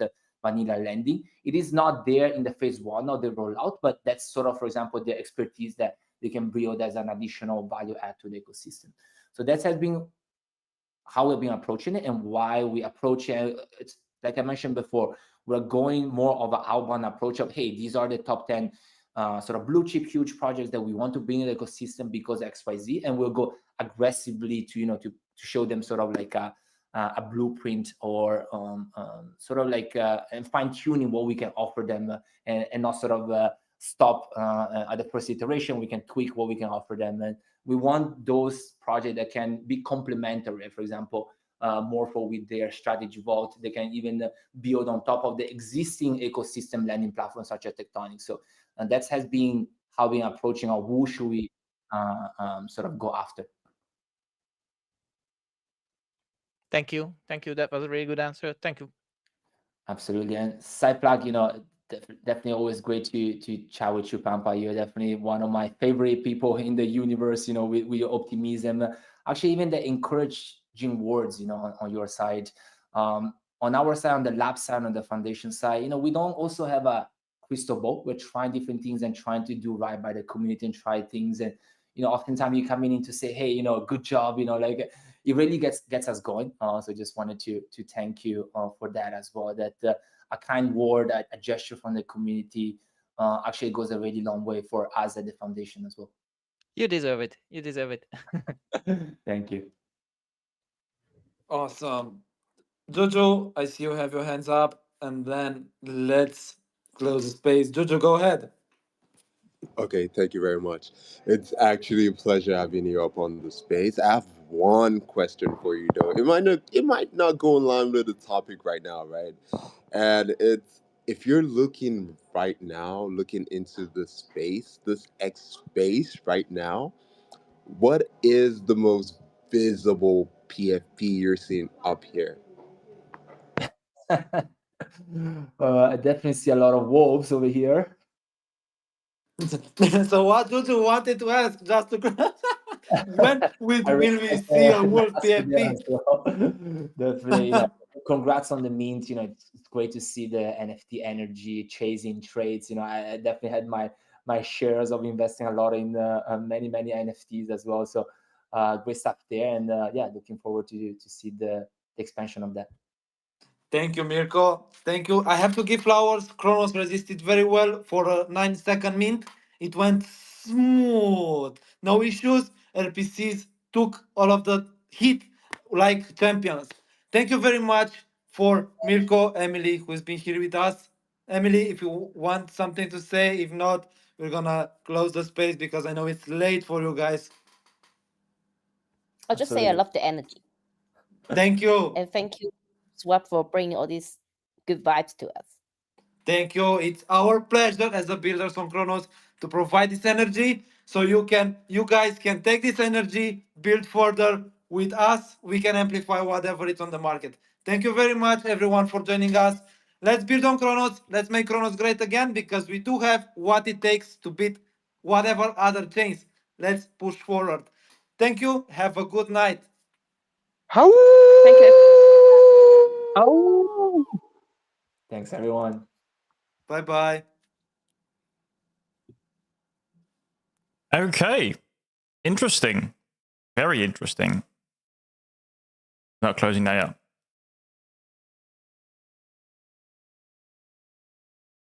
Anyone still interested in an after party? We do have an open space opening in a few minutes, so feel free to join in as well. Oh, it's open. There we go. Didn't follow him yet. Okay. We're gonna start a new space, guys. I wanna hear from other people as well. Do have a space opening like literally right now. So let me check if I can start it, because I think I wanna talk about this a bit more. It's an interesting topic so far. A lot of building. It was unique. To be honest, I don't think I will do a collab like this with Wolfswap anymore, because I think it was a bit too much like focus sometimes on their own platform. But I get it. I think it's also a bit of an advertisement space for them. But it's fine. How do you think about it, Pete? What do you guys think about it? I think, yeah, we're going to talk about it in a few seconds also, about what actually people really thought about it. But I think it was a bit too much blah, blah, blah sometimes regarding really that, how's it called?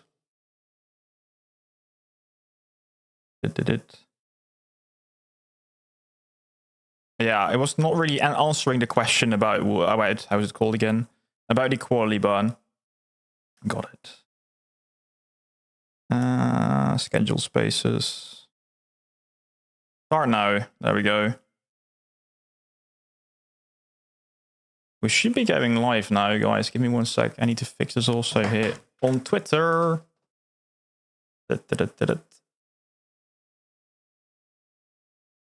Reconnect. There we go.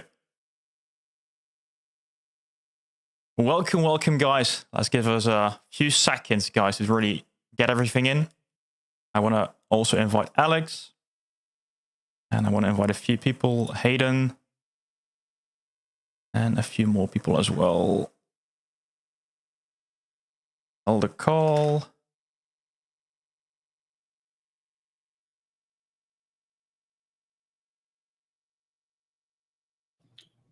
How's it going, Coin Baron? Hey, what's up, man? Not much. How is the vibe, guys, at the Obsidian team? Because it's like 24 hours till the TG. Yeah, less than 24 hours. About 21 hours. Exciting, man. Really exciting. Definitely excited. Good evening, good morning, hello. How's it going, Alex? Not bad, not bad. I can't wait to go home and pop a beer. I have to be honest. Yeah,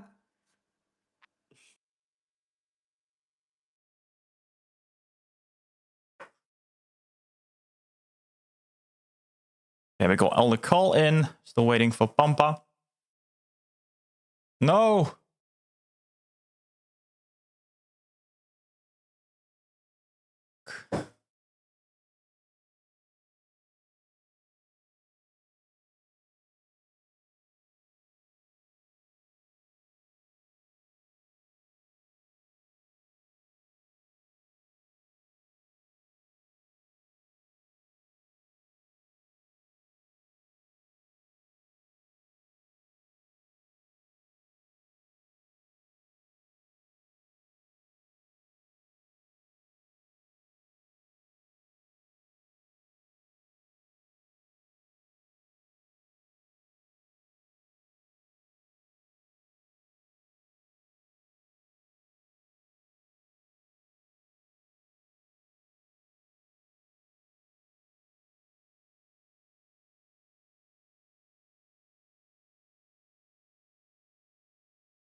I'm so sorry, guys. Today, I don't know what's going on with Twitter, but it's honestly a big pain in the ass. Okay, thank you guys for finding the space once more. I had to recreate a new one, so that's a struggle. That's why I don't typically use X. It was a great space. I appreciate all the time you guys had to talk on that. It was good. Good job. I did I rugged or the space rugged? Space rugged. In the space. Damn. Yeah, at least we got the Cronos MAA smooth. I had nerves, to be honest, with that one. I have been constantly was ragging on your space, and I think X might be playing up. It keeps restarted the space for me. Thank God. I thought it was just me, Pampa. I had to go to my phone. The PC version of X kept kicking me out during the AMA. I'm surprised you guys use PC version. I can't ever use PC for spaces. I prefer the phone. Well, I found out, you know how the chat bubble wasn't showing up for me on Obsidian office hours? Apparently, I have to launch it from my cell phone. All the PC spaces If you don't have it.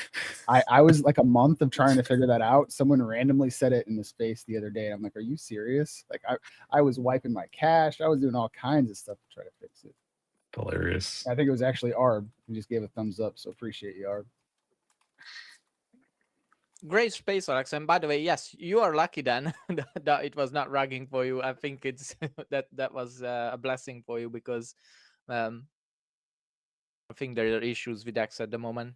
I'm feeling like in the high school, when after a party we went to my friend's house and we were talking about what happened to the party. It's the same feeling that I'm having now with this space after the MAA, which was a good one. It's clearly that it hold we are recorded. We are not recording. Okay, so they have clearly the scaling in mind. I do hope and I do express this anyway every time that we start to need some actions, at least on the explorer side. It's a mess now. It's, I have to be completely honest. WAM had a lot of problems deploying today, and the fact that Dex Screener doesn't update the contracts after a token is deployed, man, it's screwed up a bit. But I didn't want to go too deep into that because Mirko said obviously that they are talking about upgrading and making it a more open source. That would be awesome, an awesome result out of that. But until then, what do we do? So that's my only concern on that side, and that side affects all of us because it affects all of our communities.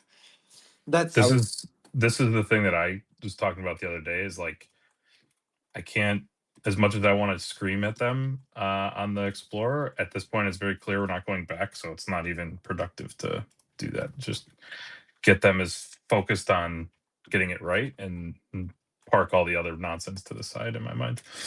yeah, and we can't shout, we can't ask questions, the technicalities, because it's not we're not gonna receive the answers that we want to hear. The what I wanted to hear, and we received that info, is that they plan to scale, because so far right now on the Explorer, to me it looks a bit more changed like it was 3-4 months ago. So that's not a big improvement. I did expect it way more improvements until the migration went, and it's not here. So that's my concern there. I was happy to hear their focus on the bridge, having more bridge liquidity on the chain. So that was a good takeaway from the AMA for me. I think we've all been saying that for a long time now. Well, Pampa, go ahead. No, I just wanted to highlight Alex organized for me a meeting today with one of the new builder on Cronos, and even though you were laughing, Alex, but that was probably the most useful builder feedback for me about Explorer, because I'm collecting feedback, and I got so much useful feedback from Sava. So I see you here, and you were highlighted in by Mirko as well. That was so useful when someone actually says, clicking on this one, doing this, and that's wrong. And I got so many user feedback, which is very useful, but I got barely any builder feedback when actually contract related stuff is not working, not updating, and these kind. And that was good, because that was basically 50% of so far the proper builder feedback what I received. And it really helps to actually sending this one when actually the builder says that, okay, I can't find this button, it's not intuitive, I would expect it to be there, and I searched for it, and actually this practical problems, that's what they need as well. I would say exact expectations, what's not working and what's the problem. Yeah, I think, did they actually like say we should be sent? I don't care, we'll do it, send all the feedback through you, because I know we've got long list open with them. I didn't feel like bothering you with it if I Oh already no, used that's it. also good if you have and communicating them. Just I know those who just sending it on X or something Oh or yeah. that might not reach goal. Would it You be know what? helpful to send the feedback to you in addition to, like, we have a chat with him in Telegram that we've been directing all our feedback to. So let us know if you want us to transfer some of that to you as well. You know what the problem is that okay, we are used with what's going on around Kronos because we are building on Kronos for so long, so many of us. We are used with the hoops, we are used with everything.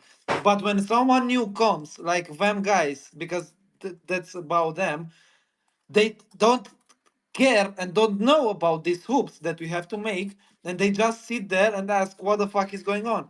And how can you explain to a guy that okay, you have to do that 3 moves instead of clicking that button that was there before, but it got exchanged because they want to move in house, because they want to save funds, or they want to scale more. You see where you see my point is that right now I'm talking right now because we are building right now, not over 1 year or over 2 years. Right now we have these pain points in Kronos building. That's what I wanted to highlight today in a more political way, obviously, than here. But I wanted that there are pain points that doesn't allow Kronos to grow naturally. That's the best growth. Yes, we see all of that are very cool, but you need to allow a chain to grow naturally and healthy. I'm very happy to hear that there are plans, at least on that side. That's the thing, right? I believe like the WAM guys, they come from BSC or from Polygon. I don't know exactly where, but the transition should be really smooth. Of course, things are always a bit different, and we can expect also builders to take go the extra mile, a little bit, because everywhere it's a bit different, but it should be somewhat similar. But I'm actually quite glad that they go the public route, because I completely see where they're coming from. When we had Chronoscan and the Explorer, nobody was really giving any feedback because, well, they were simply using it. And now, because people have to, they are actually providing feedback. And I don't know exactly how it went. I think building in public is quite good. I've been used to that like forever in the agile way of working. And of course, always the question is, what's the priority like? But the only thing I had was personally, like, I knew a few individuals who got access to the Explorer early, and they got asked about feedback. I think, for example, Arctic was one of the people that got access. But that wasn't enough, or they didn't ask the right questions. I'm really curious how they will do that in the future. Unfortunately, I didn't really have the time to ask that one, but go ahead, Pampa. Yeah, I think it's a difficult one. I knew it won't be, even if everything would gone perfectly. It's still, because many people, basically what I've heard, they are like, okay, make an Explorer, but make everything exactly the same as the Chronoscan. I've been building on the Chronoscan for years. I'm got used to the Chronoscan. I know where the menu is. I know where the buttons is, and that's gonna be very difficult, because even if they place some buttons somewhere else, because it might actually makes more sense, that's gonna be bad, because people are not gonna find it. So it's actually a difficult one, because they need to basically replicate one-to-one the Chronoscan to prevent people to have difficulties. And I guess if they want to improve it, because that's one of the reason they moved it to in-house, because actually I'm thinking about a wishful thinking, Alex. So I'm thinking about that they actually want to do something even better. Then that's going to be very difficult, because how can they do something better if they actually need to follow the industry, but accepted industry standards from the Chronoscan? Because in my opinion, Chronoscan is not the pinnacle of scans. It's just a standard, but it could be so much better than that. So that's going to be always a problem, because people want Chronoscan, and if they want to improve something, that's always gonna run into a wall, because people don't want anything else than Chronoscan. So that's gonna be a struggle, and it's an interesting struggle, but that's just my opinion. I will want to add here. I was one of the members that saw Chronoscan in images. No, I mean the one that we have now, Explorer, in images. Not, I did not play with it, but my feedback was focus on the usability of it. The tech, it's there, but if the ones that will use it, 90%, 90, 95% of the time it's gonna be the user, the community. They don't know and don't care and should not care about technicalities. We as builders need 2, 3, 4 things. That's it. Do those, but do those good. Start with small features, but at least those to be good. Now we have this issue with Wolfies where we don't see real-time holders. That's a big issue. Now that we don't have Dune analytics, we don't have other stuffs. But I understand now, at least from the MA, I understood that it's now a focus. So I'm curious to see those. On the other side, my always concern was that they are under resourced, and the proof is in the pudding that they are now hiring, and that shows that at least they are making steps in making sure that they are fixing that. There are too many in an ecosystem to be handled like 4 or 5 guys. And the good thing with the head of ecosystem is that he can take a lot of pressure out of the existing one. So another good sign from the MA that was slipped under the radar there. So good sign. Bridge, I'm very curious because I it might be my PTSD or call it however disease, but I heard bridges are coming since 2022, if I'm allowed to say, and I'm curious to hear what's coming.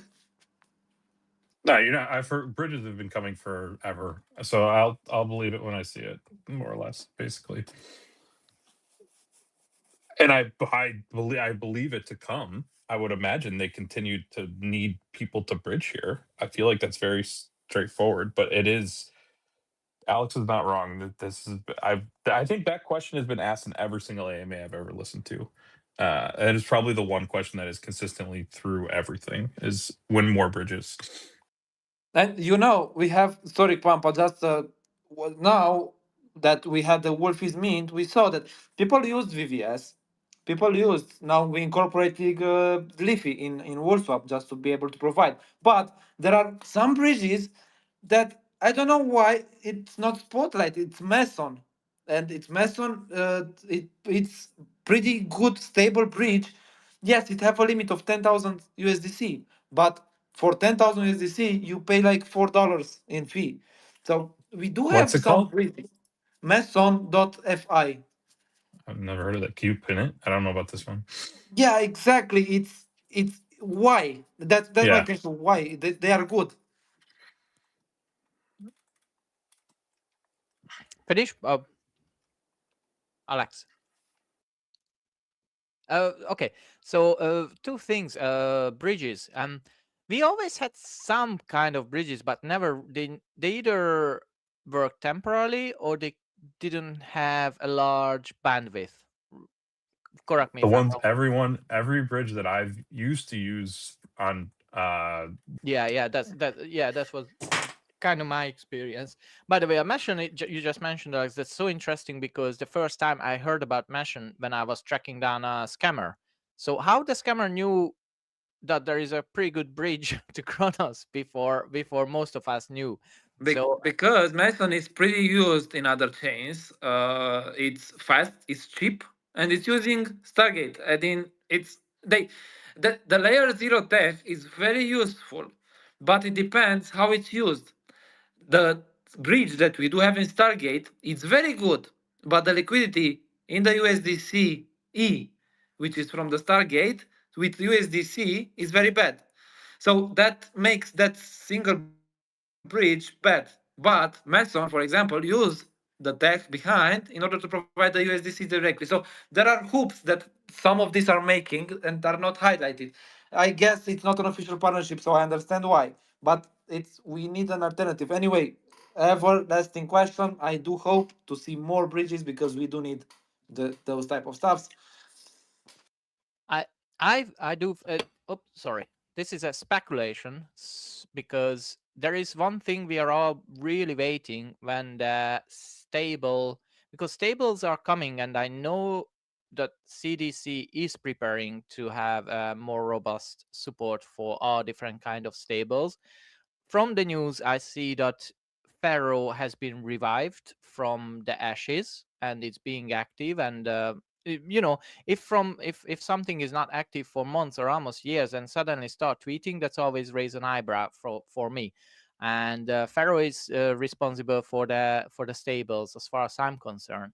And so I wonder, and now we've seen the CDC supporting Arbitrum CDC swapping, stable swapping to Cronos, I think. So what I wonder that this is how they're going to resolve our bridging issues, that they're going to provide an industrial scale stable swapping back and forth between different chains. It's just not here, or they are not ready yet to, to announce or to actually to make it to the public. And I wonder if that's what they are working on, to provide us these stable to stables, like the So, one sec 1 cent the service or something like that we talked many months ago. so Marco was actually very specific with the bridge, and I mean, I take that as a bullish. 1 2 months is a very specific time frame, and millions per transaction, it's very specific again. So I am curious as well what he was meaning, as it can be bullish, but again, bridge was always discussed. Let's hope for the best, I guess. Yeah, that is the thing, as Oscar said. I will believe it when I see it, right?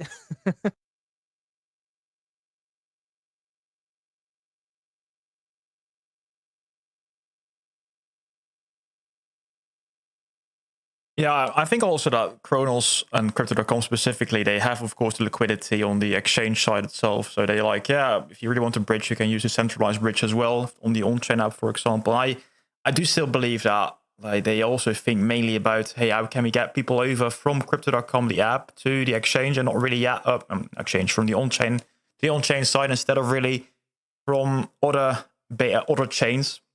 I think that's still one of the main goals really of the Cronos team themselves, how to actually get over people from the app. However, of course, they also will get more and more integrations within the Crypto.com app itself. So there's less need, I guess, for an actual bridge if they can just do it within the app with actual dollars or actual fiat. I'm really curious how that also will work, especially with Morpho going forward. I think So, all the centralized exchanges are done with trying to convince retail to go to DeFi at mass. They're going to just bring DeFi to the retail user in the apps, in my mind. Like the amount of work required to get thousands, millions of people to go to DeFi is exponentially greater than just figuring out how to give DeFi to centralized users in the centralized app. So I think that's the way they're going, which is still good for us on the DeFi side. But I don't envision a world where Crypto.com is telling everyone to go onto Cronos Chain. I feel like they're just going to say, hey, here's how you access Cronos Chain on Crypto.com.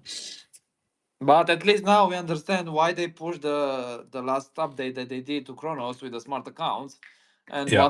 what are they following? I mean, that's a bullish sign. A smart account for a Crypto.com user means a Kronos transaction and Kronos volume. So at least that's those are steps in the good direction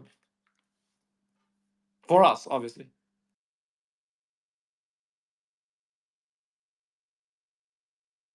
A But quick question this to doesn't. yeah. This sorry, Coin Baron. I want to address. This doesn't mean that Crypto.com folks will come and buy our bags. It's not. I don't think it's not gonna happen.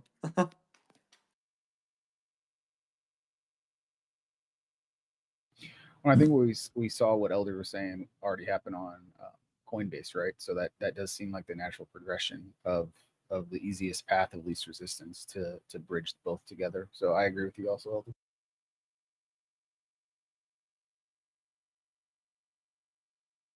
And we got a few, of course, builders here that are building aggregators or DEXs. Of course, if it's all being integrated within the app, it's not really incentivizing also to come over to you guys. How are you guys feeling about this integration, really? So I mean, I think it'll be a net positive for the chain as a whole. I mean, it should bridge that gap between the two, because it's always been a constant struggle between DeFi users and centralized exchange users. So in my opinion, it's just going to bridge that a lot better. I'm gonna be a bit more blunt. I think it's gonna be way harder to compete on Kronos, since that will bring activity straight to VVS.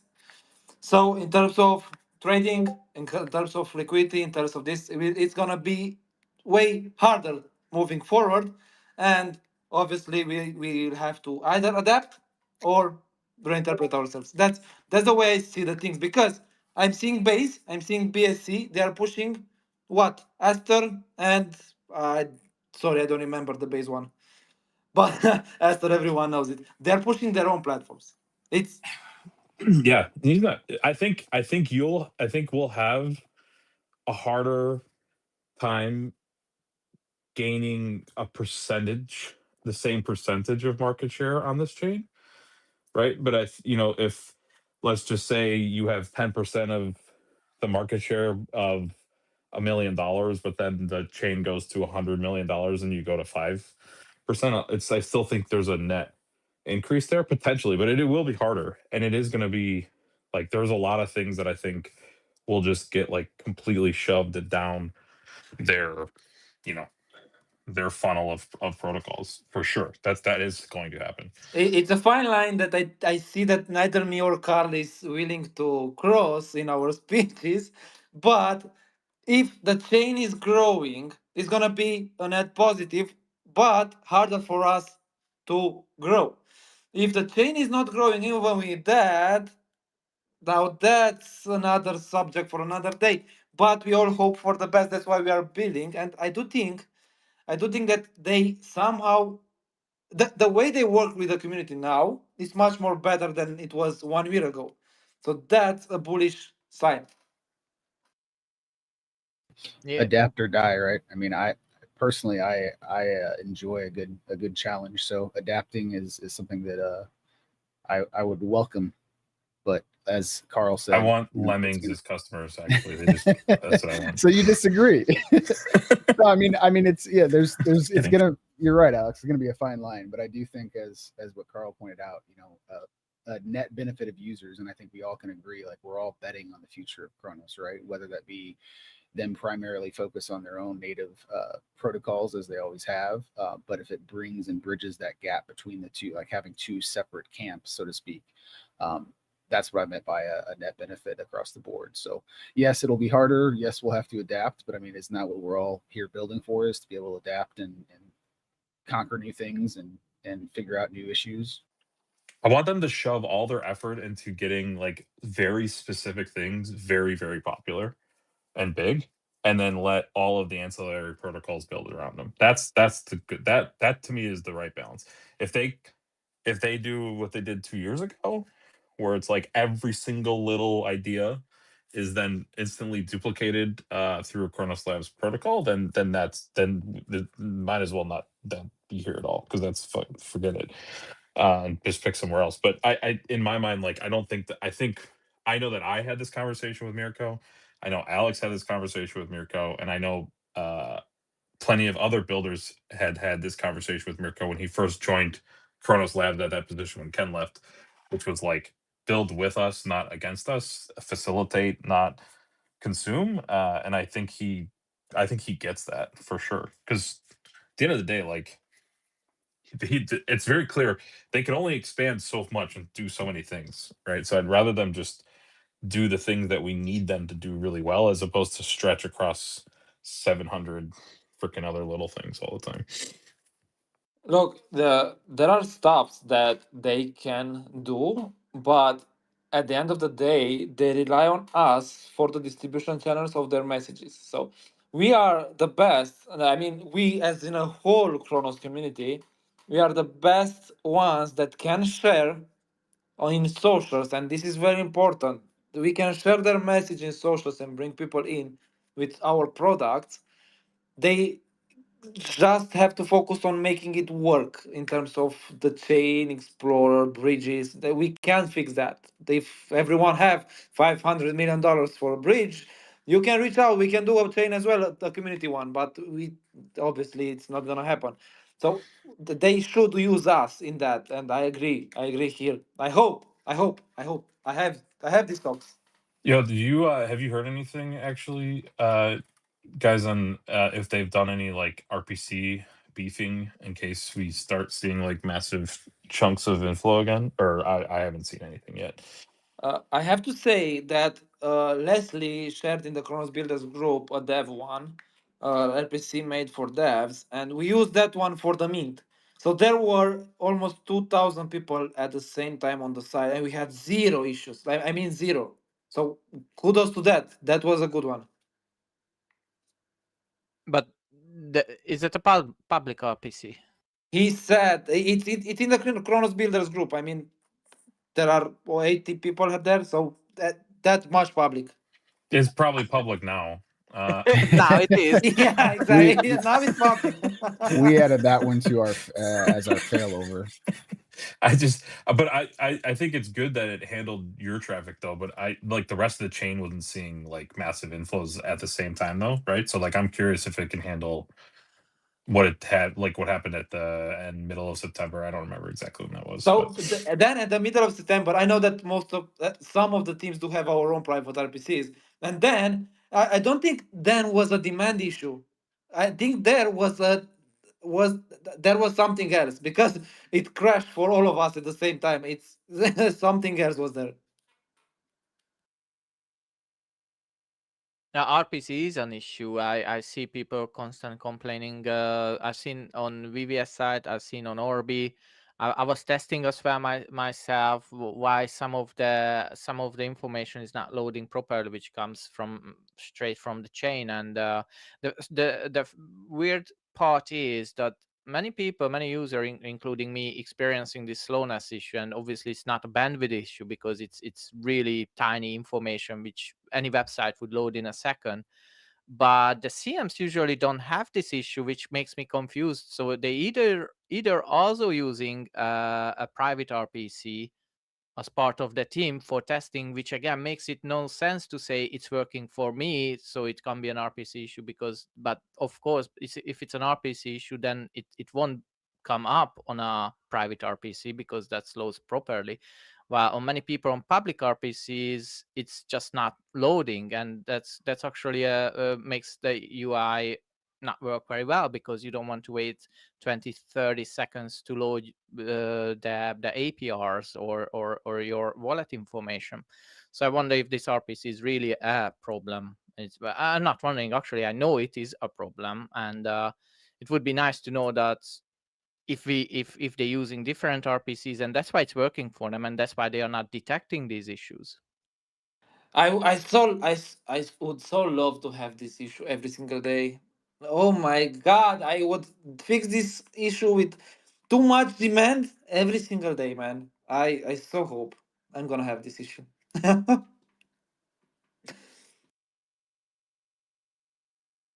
Talking about In other demand. words, I want to say that Wolfies broke a business again. Sorry, Shreeze. I know maybe you can hear us. I'm sorry, but it's worth it. It's worth it.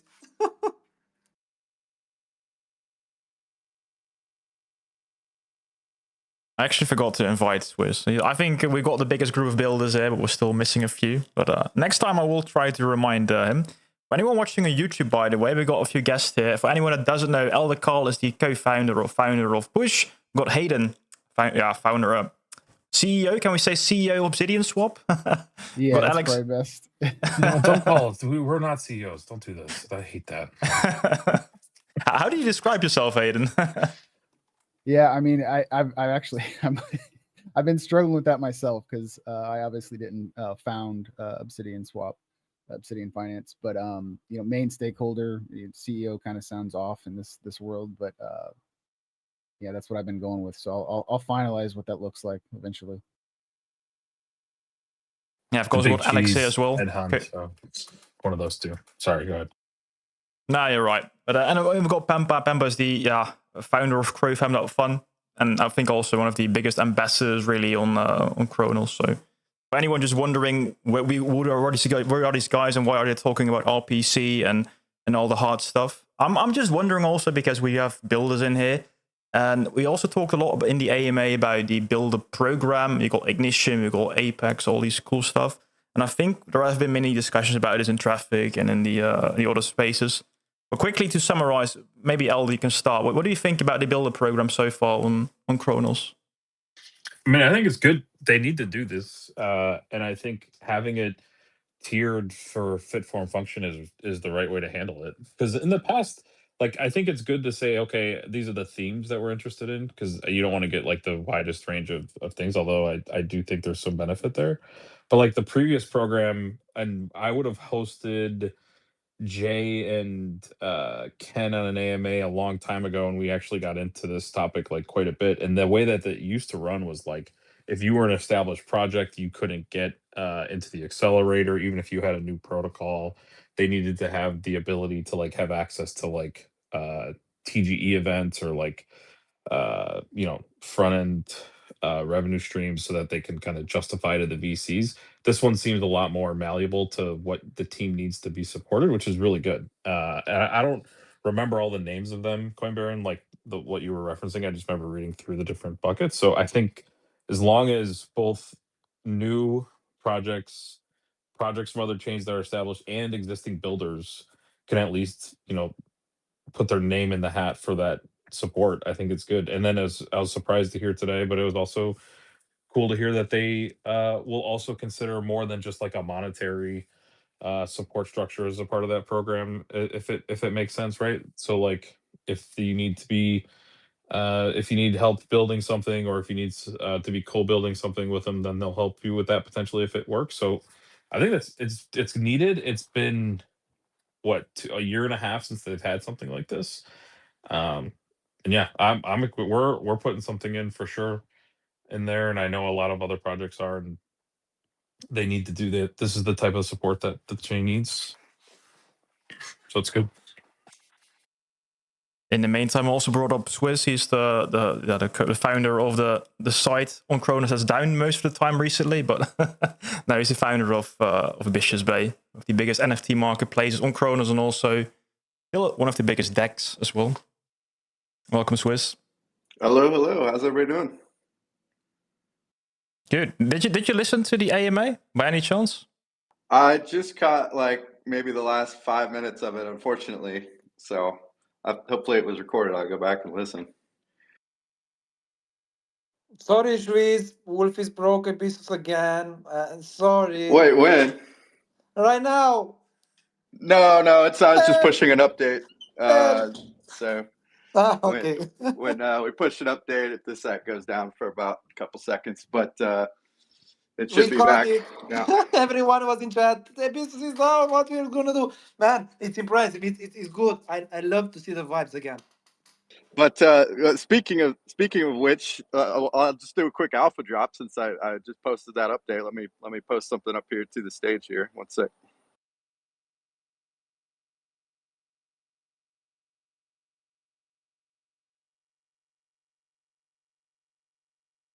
While waiting on Swiss, quickly going back to the builder program. So did you guys also apply for the new terms, Elder? Yeah, go ahead, and after that I'll tell something. Yeah, I mean, we haven't submitted yet, but yeah, we're going to be in there. So I want to tell my opinion about grant programs is very, oh my god, it's under the sea level, only because I saw so many Polygon. I saw not abstract. I saw Say. I saw AVAX. I saw which other. There were 4 programs that each one of them was in a different way, but each one of them bring more FUD to the chain than help. So I hope they're gonna make something good out of this. I think if they do it in a way that doesn't, like, the problem, a lot of the FUD comes from 2 areas, right? The first is I didn't get a grant or I didn't get supported. Which makes sense. That's not FUD. That's not FUD. Well, I mean, whatever, noise, negativity, whatever. The other is when it comes when they're supporting a project that either like ends up doing something malicious or failed that they can't like foresee, right? So I forget the project, the gaming one that they I want to say they were monks, right? NFTs. They had this big sale on Minted, and then the thing they basically just kind of like up and left. Like that's the problem, because a lot of people have this perception that, hey, this is a grant program, so therefore Cronos Labs is backing it. It's super safe, all this kind of stuff. And so I think that's where a lot of that has come from in the past, at least here. So hopefully they do a good job of supporting while also making it clear that it's still projects need to stand up on their own and succeed on their own. It's not like a guaranteed 2x, 5x, 100x opportunity just by participating. Renegade Monks, I remember those guys. Yeah, there you go. Also the like pool game or something too, I think.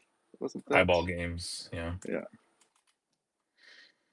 I think what Carl meant, Alex, but maybe I'm wrong, but when you receive something and you are kind of competing for these grants and you receive something and the other person does not receive, he immediately start comparing you to and maybe highlight things which he might better and not. And I've been on the receiving end on this when I received something and then I got kind of under pressure why I got that, why someone else didn't get that. So it can generate a toxic environment, which is sometimes not good. But I think if the chain overall does better, people are actually taking these decisions much better as well. If the chain is not doing well, then people will take these decisions a lot worse as well. So I think it's like an overall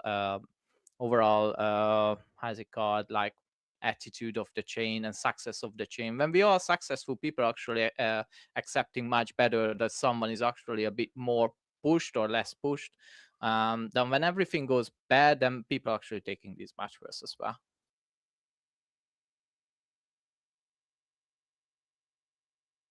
Yeah, we gotta get more of those flywheels going with these grants.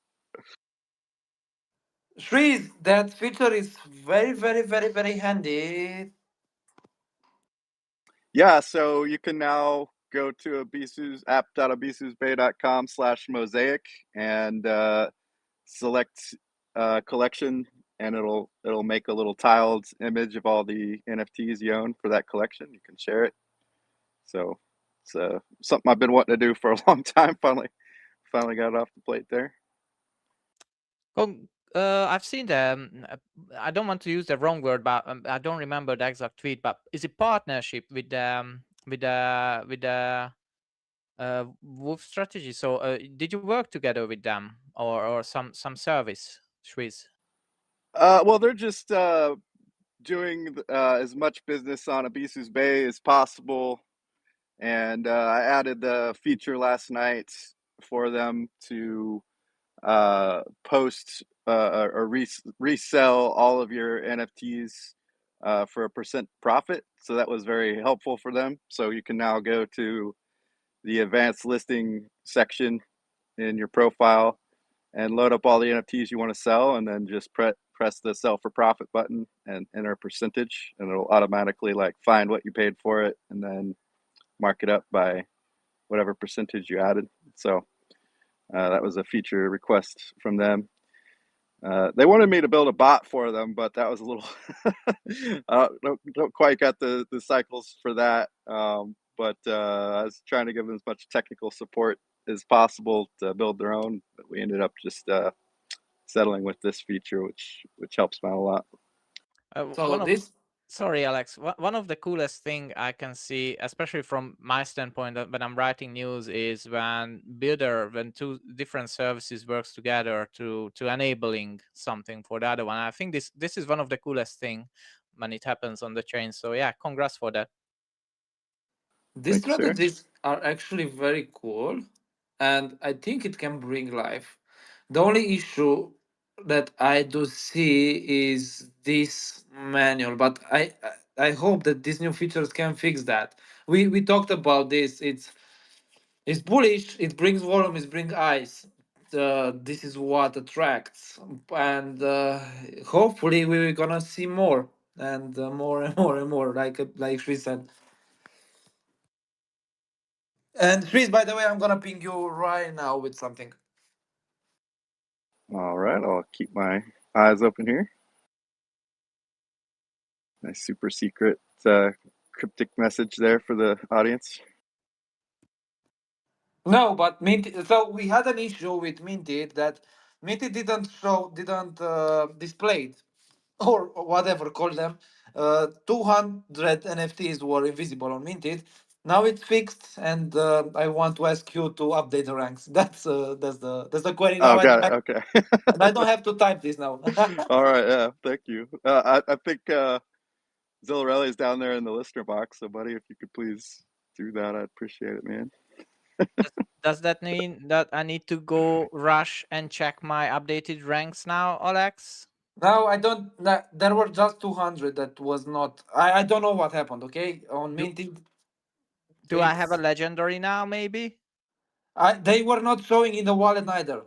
So that's the strange one. I just found out today, actually, like hours ago, that some people didn't saw their NFTs because Minted didn't show. I said go to Abyssus, see there. Okay, there's there.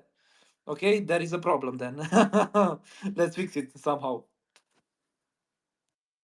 But I have to give credits to Minty team here. In like 3 hours, it was fixed. So kudos.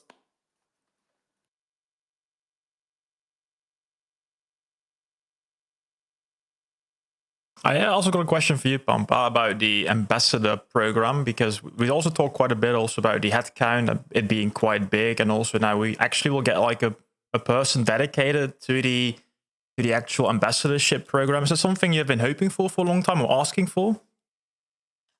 I was kind of hoping for, yes, especially with the amount of communications we sent towards their way. I think it was difficult to handle us. Most of you know that they are very stretched as a team. And hearing was, I think it was JJ first who handling the ambassadors, but I think that was more like, I might be wrong here, but I felt like the handling the ambassadors were always like extra task for someone. So it's like they have employees and they are like, okay, you got this extra task handling the ambassadors. And I think especially with the amount of people there were like 20 ambassadors. From those 20, there were like 5 quite active, 5 moderately active, 10 completely inactive, and the whole program was on shivering on very weak legs. And now all these revamps, the new person coming in, so probably a dedicated person, and the fact that they listened for many of us, and they dedicated so much time. We had meetings, actually, ambassadors, and they spent a few hours with us, listening everything, all our experience, all our problems, what suggestions we would we could give, what we would change. And many of these actually they incorporated in the brand new program. So many of the things you see, it's created with our changes in it, which just makes, I think it makes it makes me very hopeful, and makes the whole thing, I think it's much better, because we could give practical experience for them, what we see as a problem. The dedicated person, I don't know much about that. It's good that they get a dedicated person, because I think those who've been leading the ambassador program, they just couldn't afford enough time what it deserves, especially now with the increasing amount of ambassadors and the whole program, its size. It wouldn't be able to live up its full potential if there wouldn't be a dedicated person who is leading this program. So yeah, I was hoping for it. And most of our suggestions also arrived. What, Alex? No, you just gave the perfect political answer. It's gonna be a fun ride. But good news is that they are hiring a dedicated person, so I will take that. I will take that for today. Yeah, I mean, it was a problem. So I stated most of the I think the most of the problem is came from that there was no dedicated person. So the whole program was not working properly at all. It was like a missing cog from the engine, and that's throttled the whole thing, or crippled actually the whole thing.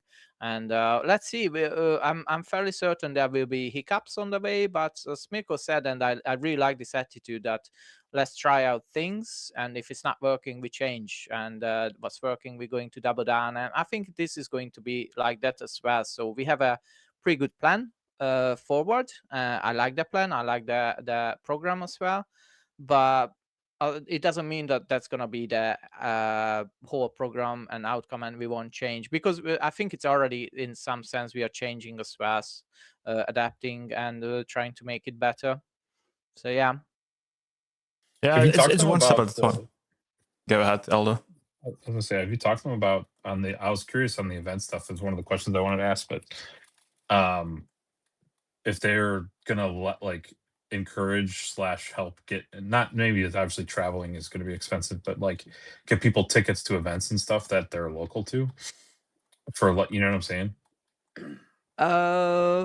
If you could specify what kind of ticket, but I do have an answer already because I've seen something on ranks. So I've seen, for example, even travel expense stuff for higher ranks. So it's probably going to depend on the ranks. There is I forgot the ranks. I should know by now. But rookie, envoy, elite, council. There might be something between the elite and the envoy. So on higher levels like elite or council, they're going to probably provide these kind of extras for the ambassador to cover their travel, which probably for these events. So which is pretty cool because if you can't go to Korea or Taiwan, then maybe you will have a chance as an ambassador like this. Yeah, I mean, because I remember I've been to 3 events that they were at, and I could tell you that the one that I went to as like in tandem with Kronos, not like just they were there and I were there and I went to talk to them. That's the one, like Schwiz was there, Ty was there, 21 was there, all those guys. I feel like that worked way better than the other 2 because they just had more advocates like around their booth to like help. Because the lines get long, people are there for just swag. A lot of the cases, so you have a line of like 30 people. 20 of them are there just to steal a t-shirt and a water bottle and move on, but there might be someone who's actually like genuinely interested but stuck in the line. And so I think the more people they have, and I for sure I would imagine that like people who are in the program would love to help at that capacity as well, especially if it's near us. You know, like they have good footprint and presence in these other countries, but like I was happy to hear they're doing more European stuff and they need to do more stuff in the States as well. Yeah, I'm sorry, Schwitz.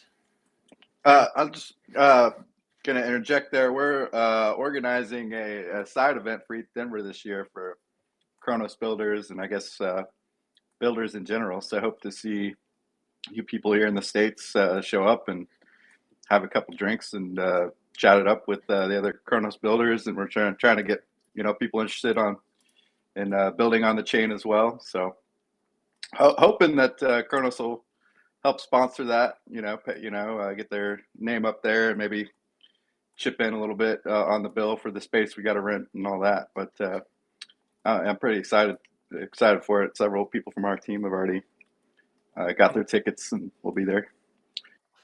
I'm not sure about them. Yeah, I'm not familiar with the grants yet, but there was some micro grants, some kind of maybe event hosting or something. I'm not sure if that would be count under that. I mean, it would just be a straight sponsorship. They get their name up on the board of people who sponsored, and they could come send a rep if they want to, help sell people on whatever they want to sell people on. We're trying to get some other sponsors too, like a security audit team that does smart contract audits, and another team that does staff augmentation, that kind of thing. So just in general, like people who need support or builders on the chain or people who are interested to build. It's kind of what the event is for.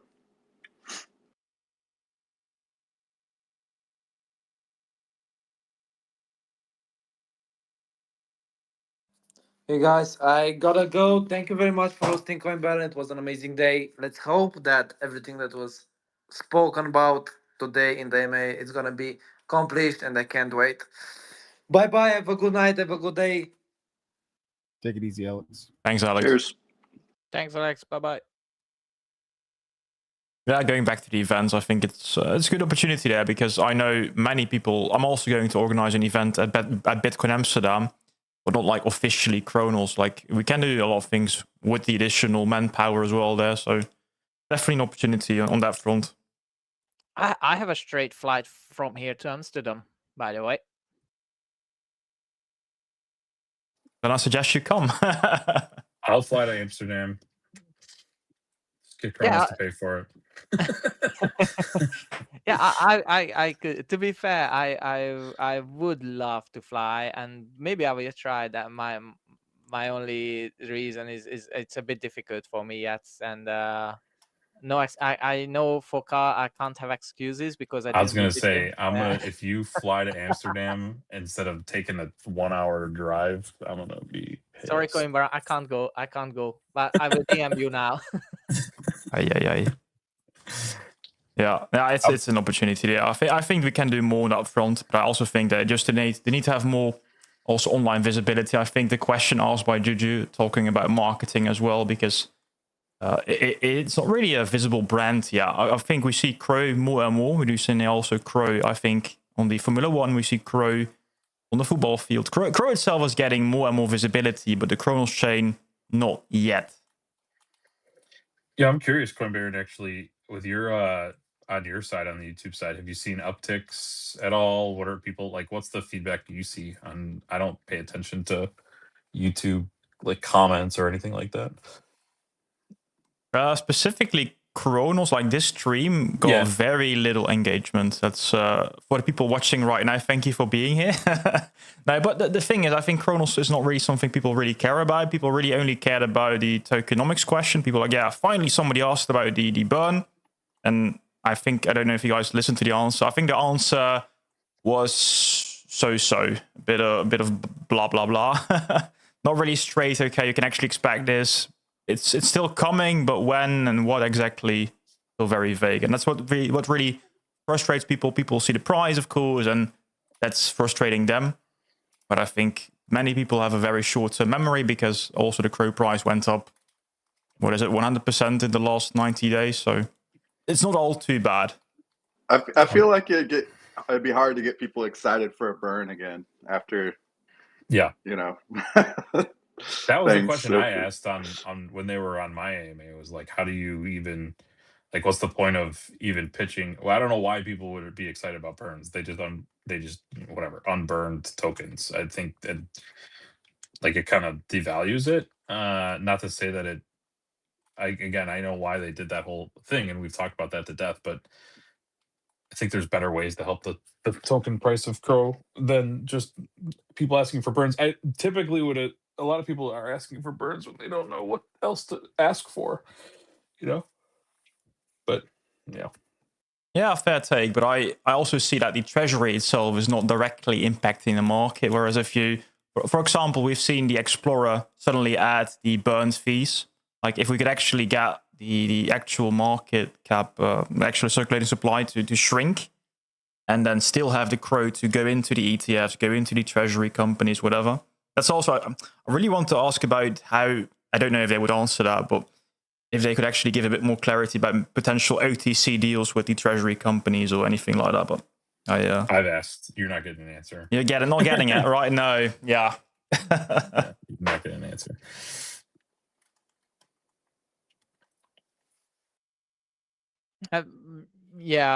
About the Crow.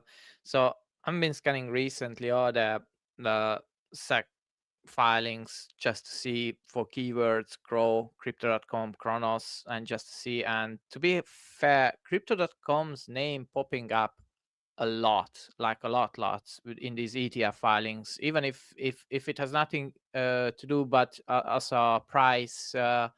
How's it called? So they usually check 3 or 4 top tier exchange price to set the price of the coins in the ETF, and Crypto.com is there as one of the top tier exchange for this kind of measure for this index.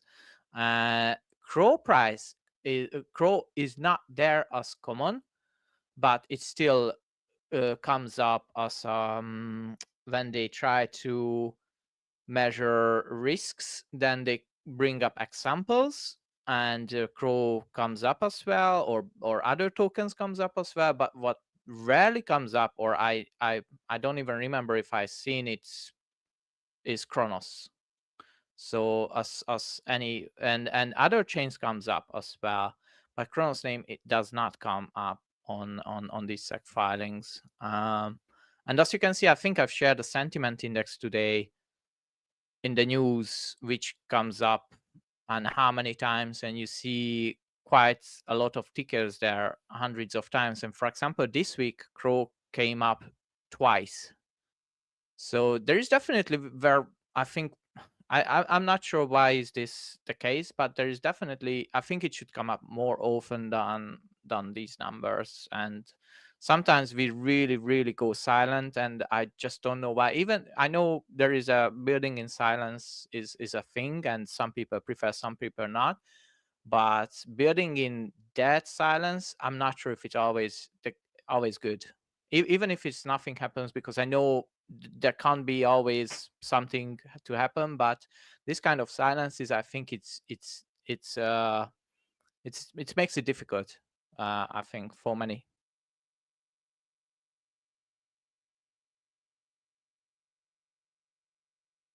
Nah, certainly. I mean, you're talking specifically about Cronos being mentioned in ETF submissions?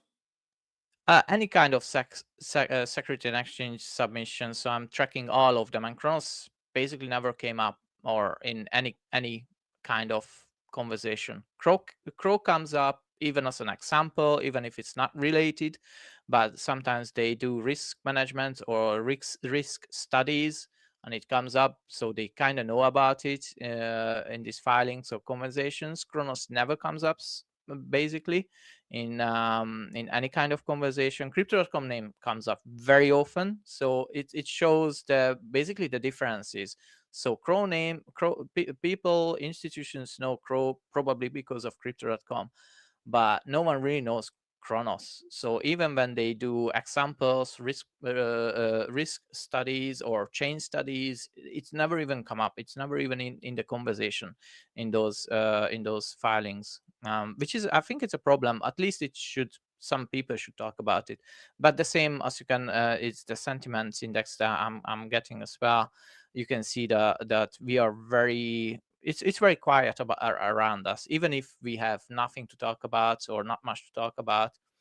Other chains has always something, at least on a minimal level, to talk about, to always have some basic buzz, and we very often have these absolute dead periods, which I don't think it's good. That's what I want to say. Yeah, fair point. It's very limited. We do have, I think, the S&P 35 index coming also for cryptos, but it's very limited. We can hopefully see more in the future. In the meanwhile, I brought up also 21 million. He isn't really a Cronos builder, but I would say more community builder, because he's the founder of 212. I don't know, 21, did you listen to the AMA by any chance? With Mirko and Emily? Talking about the last one? Yeah, partially.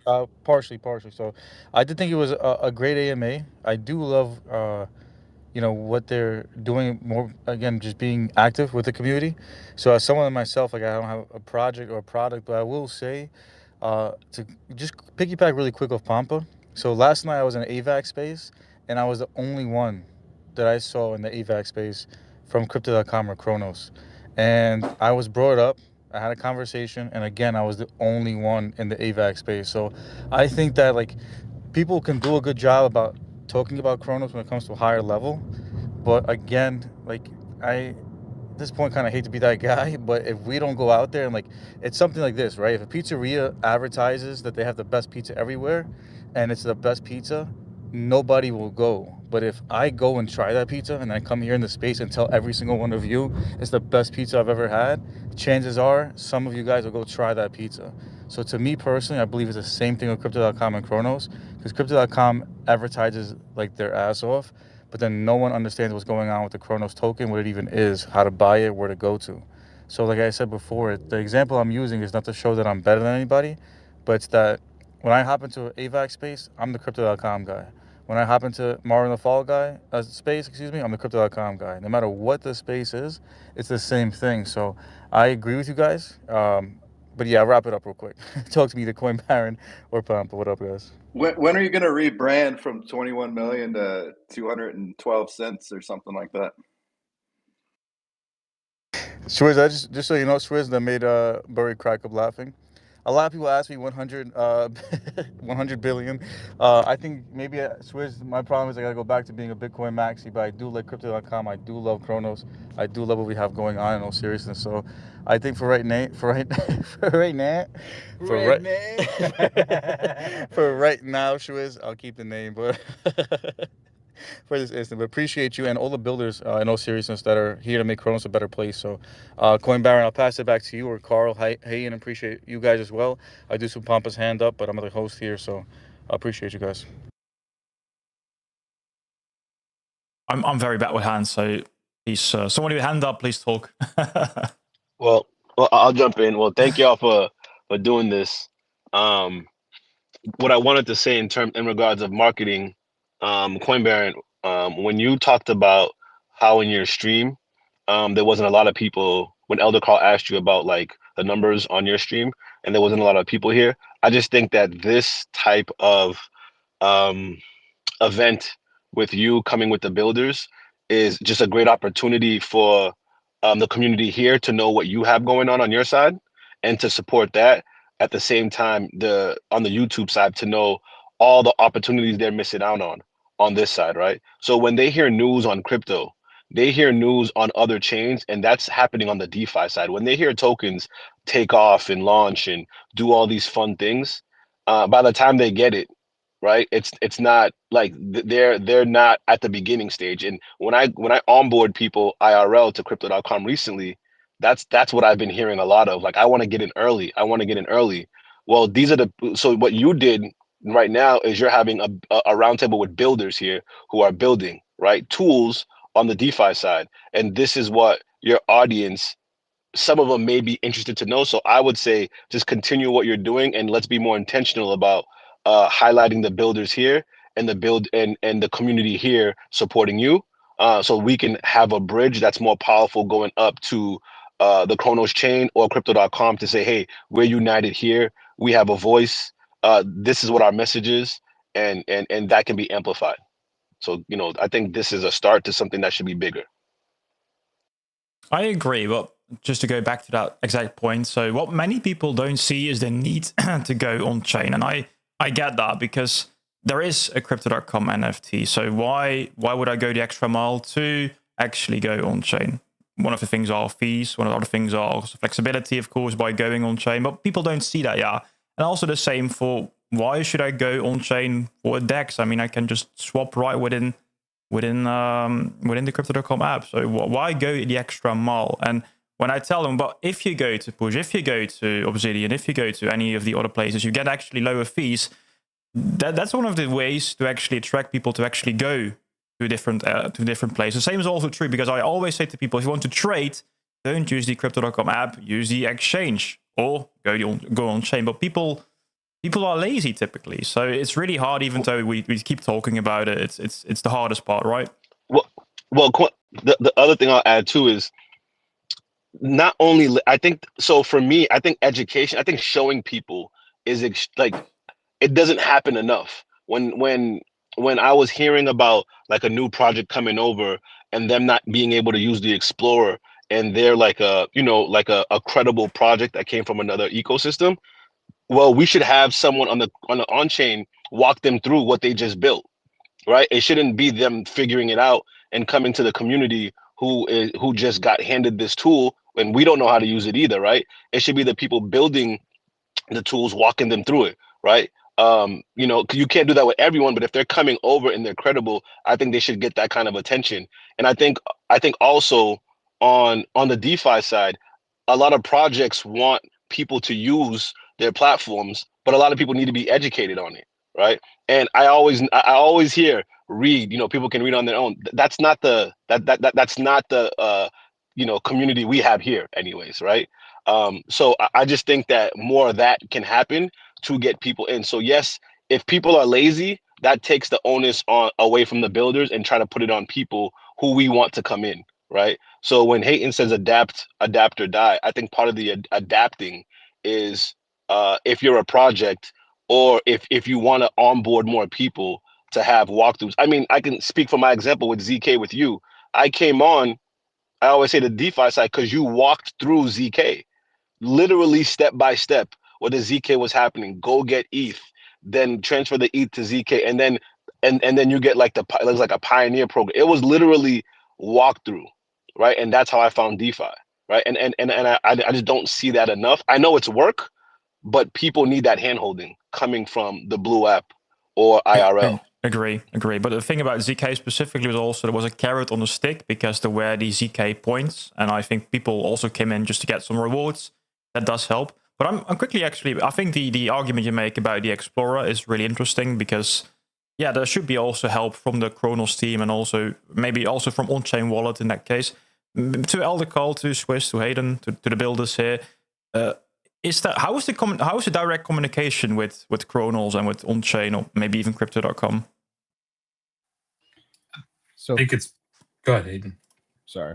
So for me, it's been suboptimal over the last 2 months. Previous to that, it was pretty on point, but as of late, it's not been the best. You mean now since Emily switched roles, or 100%? Yeah. Emily was amazing. Like working Yeah, with she was Emily good. was awesome.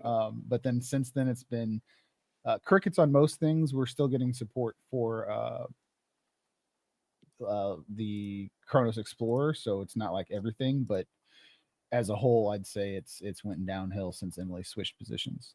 Yeah, they've definitely been super responsive anytime I ping them anything about the Explorer, which has been several things over the past few months. I've been trying to use it and report stuff, but pretty much any bug I've reported, they've had it fixed within the next 1 to 2 days, which is pretty great. But I mean, over the past 4 years, I think the support I've gotten has been good. We got our own little Telegram group, and they'll generally answer me with whatever I ping them about, and then of course they give us updates about whenever the chain's going down for maintenance and that kind of stuff. So it's good. I think it's good communication. I feel like it's I've always had good open lines of communication with them, but I had to work for it. I think a lot of people give up or don't press hard enough when they need to be heard, more or less, right? So for me, I feel like they definitely can do better. Everyone can do better. There's also another chains I've talked to that are way worse. There's also chains that I've talked to that are way more communicated but don't actually do anything, even though they're talking to you. So, I mean, it is what you make of it, to be honest. I would measure it in 2 buckets. One, the critical things, do they get responded to immediately? I'd say, yeah. Anytime there's an actual real problem, they're pretty on point to responding. And then there's this second bucket of communication, which is like, how do we build further? How do we collaborate? Whatever business continuity stuff that has ebb and flowed over time, depending on kind of who's in the role. So as long as they maintain the critical stuff, then then that really matters. But then the other stuff they can always just improve. It's clear that they're just stressed. They need more bodies. They're trying to build the chain and do this massive undertaking of events, and they don't have enough people currently. So it's good to hear that they're hiring. They just need to hire faster.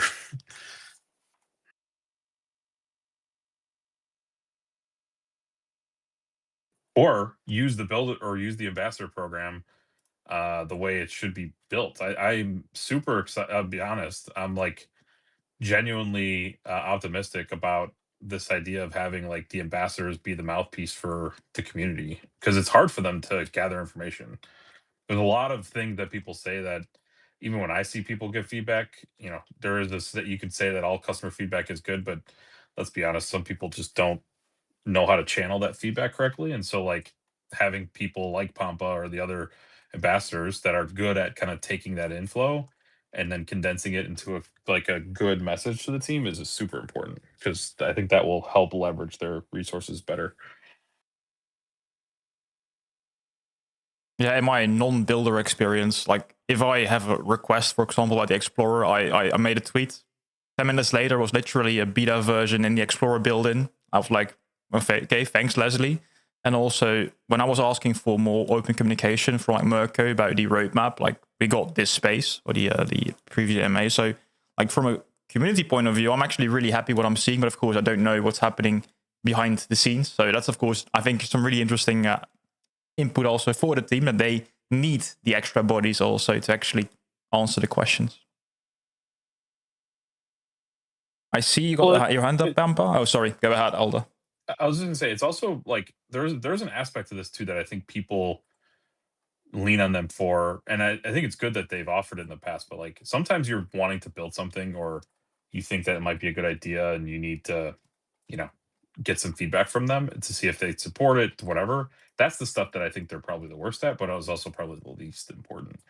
But it also probably pisses people off the most, to be honest. Because like, if I want to talk to Cronos because I think my protocol is really great and I want to get their support and they just don't have time for me, then I can see how people could respond negatively to that.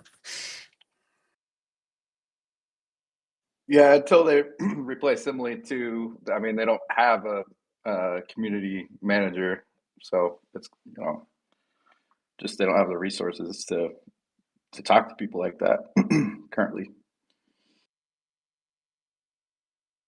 I miss Jay though. Jay was awesome. I you know, I always consider Jay a friend. We talked all the time. Met him a couple of times, like once at ETH Denver and once at Token 2049.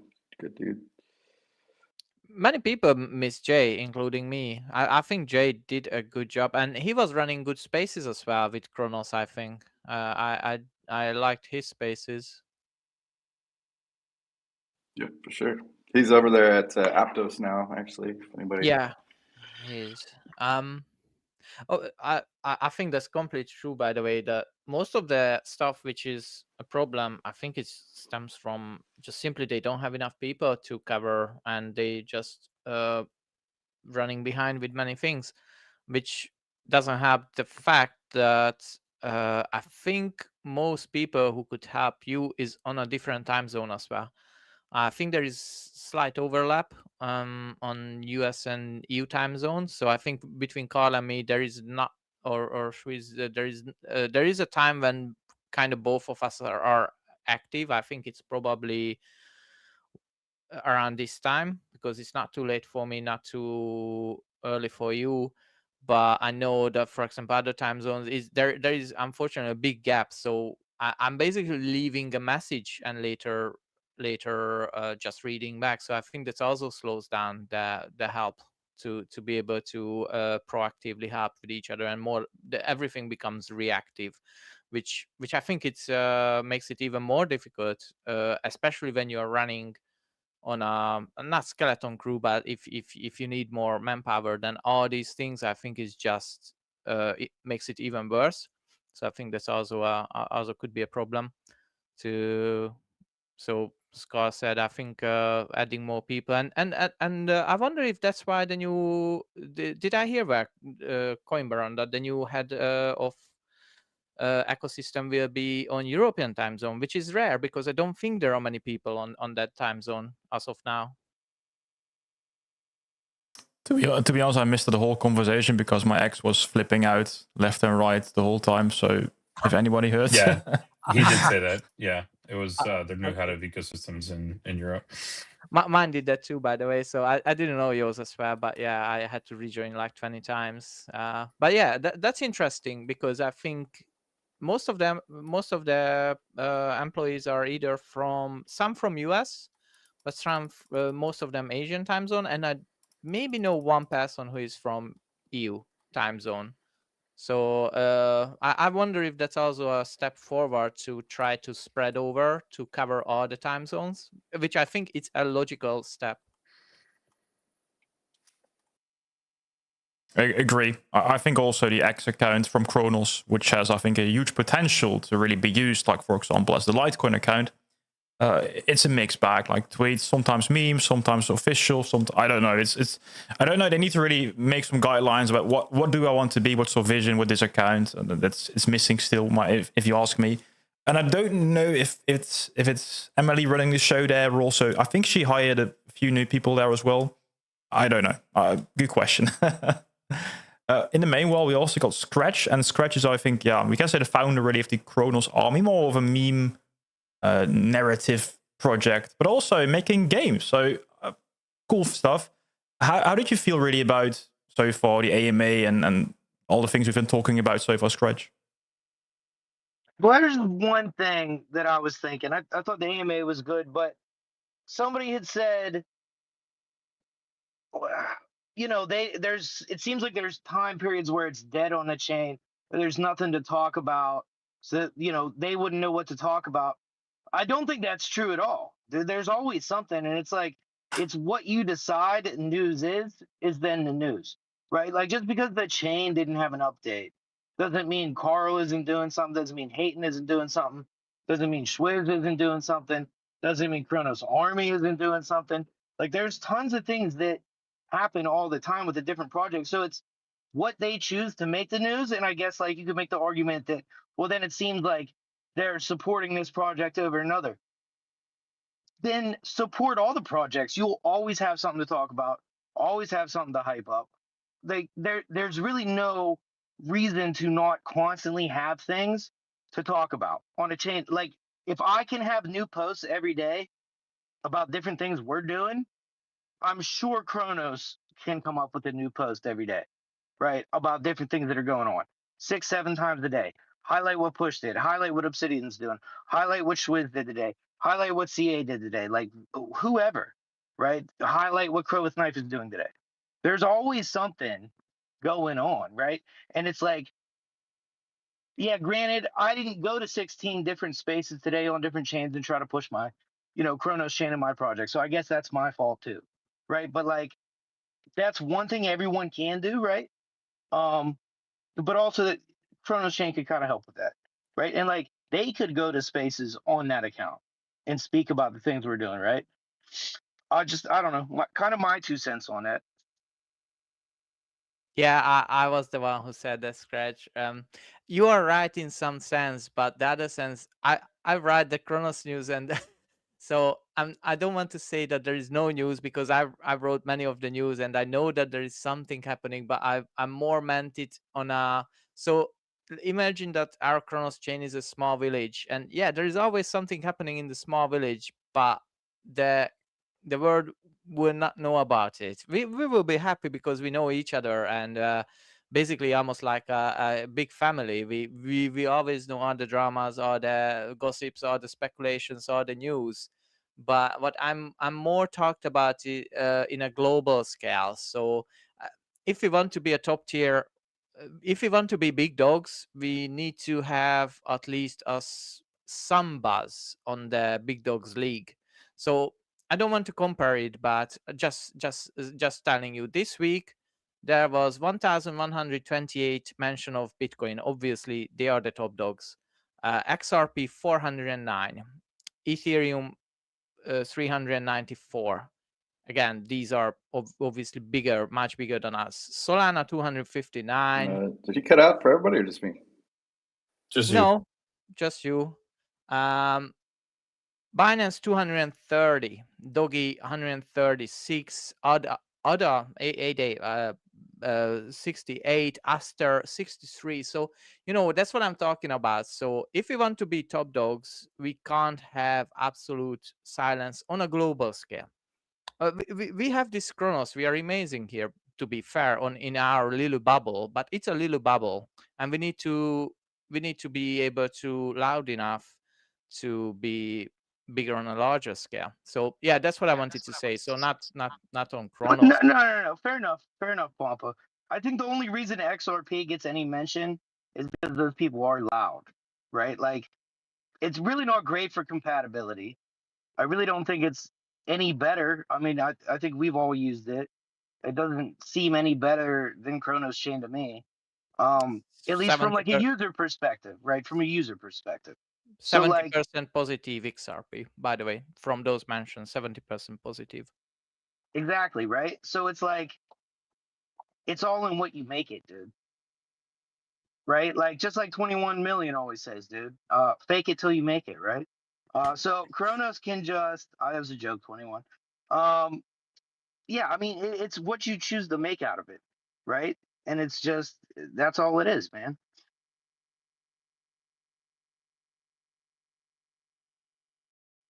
If any quick of a warning, I've been live for almost 3 hours now, so we're gonna clear it up in a few minutes. I want to say already thanks for all the people here, Elder Carl Hayden, and of course Pampa Swiss and Alex a bit earlier.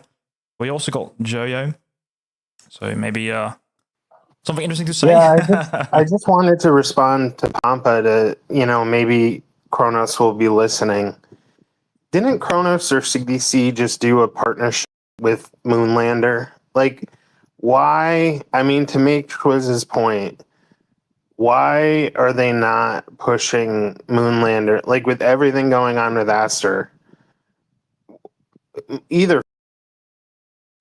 I mean, why are they not just having spaces where people are doing stuff on Moonlander? And I'm not, I currently don't own any Full Moon or whatever FLP. I've been using Fulcrum lately as they've had more liquidity, but I just don't get, especially with the unburn, why they're waiting so long to make some steps. Like the unburn was a long time ago now. So like I get the not hiring people right away, but I mean, I just feel like it's slipping away. You look at Aster and all the timeline on X, and we have those things, and they're just not pushing any of it. If I would be Chris Joyo, I can tell you, if I would be the CEO of Crypto.com, I would personally host a space and interview Moonlander, and I would chill the hell out of it and say, this is the best perpetual trading platform you could ever have in your life, Right. and much better than Aster, and Cronos is the best chain. That's what I would do. And why they don't do that, or why they so passive, I don't know. I think it might go back to the first point, what we've been talking about in the beginning about bridges, because I don't know if you guys used Esther, but it was so easy from the beginning to get started basically from all the chains, to get onto Binance Smart Chain, or to get, I think you can even use it on Solana, I'm not entirely sure there, but it was so easy, and I think that's not yet possible on Cronos. So if you want to make it big, maybe wait for the bridges. Yeah, I just been talking to Bridges. I mean, I know Ken's gone, but I was talking to Ken about, like, we knew the ZK was broke because you couldn't bridge just from the EVM to the ZK, and we know that that's now in the backseat. They implemented Symbiosis, and there's some XY finance, but why, if they're doing a 70 billion unburn, we don't have to bridge? Like, I don't want to get into just the Explorer, but if we're just going to mint tokens to sit on them, because then the market cap's high, that's one thing. But if not, I mean, start going after big partnerships and getting the basic infrastructure and support. They should have the bridge. They should have, other bridges all coming in. And yeah, anyways, it's just, you see everything going on, and what Pampa was calling it a dead period. I call it a deaf period. We just do a news cycle for 2 weeks, and then we go on break for 3 months, but hopefully it will change. Thanks for having me up. Always a pleasure, Jojo. Yeah, it's really interesting because I agree, and I also have quite a big bag in FM, so I do hope they're gonna do it in the end. And I think there's still also the narrative that is still going strong for perpetuals. But let's see. They might want to integrate it as with, for example, Morpho, and I think I haven't seen any integration for Fulcrum yet within the Crypto.com app, or is definitely some potential there. Yes, go ahead. Sorry, I was just going to say, I know you said you were wrapping up soon. I just wanted to say, appreciate you hosting both the AMA as well as this roundtable. So appreciate your time and effort on that. Yeah, maybe while you got the spotlight, Hayden, maybe anything you want to share about the TGE happening very soon? Yeah, just a little over 19 hours to go. So tomorrow it'll go live at 2 p.m. UTC. Super excited. The whole team's excited. We'll have a space going on 15 minutes before it opens up, and just really excited to see how it all goes over the next week during the TGE.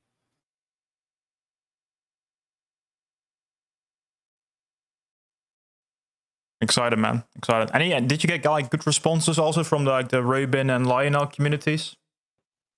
Yeah, I mean, there's been nothing but positive responses. Honestly, I haven't had a single negative or why are you doing this feedback at all. So I think everybody's kind of aligned with this. So unacceptable. Okay, let's start fudding Hayden. oh, great. That's pretty rare to please everybody. I don't believe everyone's gonna like. I'm sure there's someone not happy about it, but I thought it was well received, and I'm happy to hear that no one's chastised me in DMs or publicly. So all transpires, but so far it's been nothing but positive feedback on it. Yeah, I said it to you in DM, but I think it's a better conversion than MCO to Crow. So I think, yeah, well done, team. Maybe time and effort went into it. Elder, are you going to host another traffic tonight? Yeah, but it will be short. So I will post it here shortly, and it's just going to be a shorty today, but I will host and then go into daddy-daughter dance, which I apparently have to do twice because Olivia's in 2 dance classes. So I got double duty today, apparently. Priorities, man. The important stuff. Okay, 100%. Guys, thank you so much for coming on today.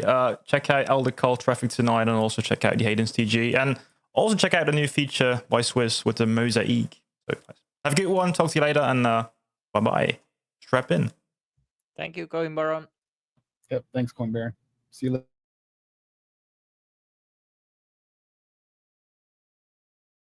Anyone here on the stream still left? We're still going live for about 3 hours now. Sorry, this is not really the typical stream. We're still here, by the way. We did strap off, so no straps anymore, guys. This has been quite a bit of a strange stream. So if anyone is still watching for the full 3 hours, I would say thank you very much for being here today. Maybe a 24-hour stream in the future. Who knows? I haven't eaten though yet, so I still need to find a bit of food now. I think, just to go back to my personal thoughts of the AMA, I'm mainly glad. So what we have heard so far about some actual dedicated new personnel for Cronos Labs, that's actually quite good. And also what we've heard so far about, for example, the builder program, about the burns as well. The burns is still in the air. That's the official speed chip. We haven't heard anything official yet about is it going to come in Q4, but also no, it's not going to come. But at least they said it should be coming sometime. It might be even the Explorer that we've seen earlier. So tokenomics-wise, not the most information. Are we going to $1 soon? Not based on this AMA. What I am excited about, though, is the potential flywheel effect, because that's what we've seen on Solana. On Solana, we have seen that if you actually get a lot of builders active on the Solana chain, the Sol token is used, for example, for liquidity pools or for meme launches or for whatever. So in the end, long term, I do believe, guys, that what we're watching now on the Cronos chain, even though I do know not many people care, so if you're still watching, for you guys, but longer term, I think this is really important. So if you're here, not just for a quick cash in, right? I think that's really important. This is something you should be watching. So really interesting. So yeah, still here. Zerka's still in. And he watched his stream though from the beginning. Also Snake Eyes is, oh wait a minute, the camera, okay, the camera is broken once more. Well guys, that was I've been watching. It's the Matrix again. I need to end. I think I need to end. Oh, Nibby, good to see you, man. Good to see you. I hope you guys liked it, though. A bit of builder AMA and also a bit of AMA with Mirko. So it's a very interesting thing. We might try it out in the future once more. I need to wrap up here, though. Thank you, guys. Have a good one, and see you guys on the next stream Sunday. Take care, guys. Take care.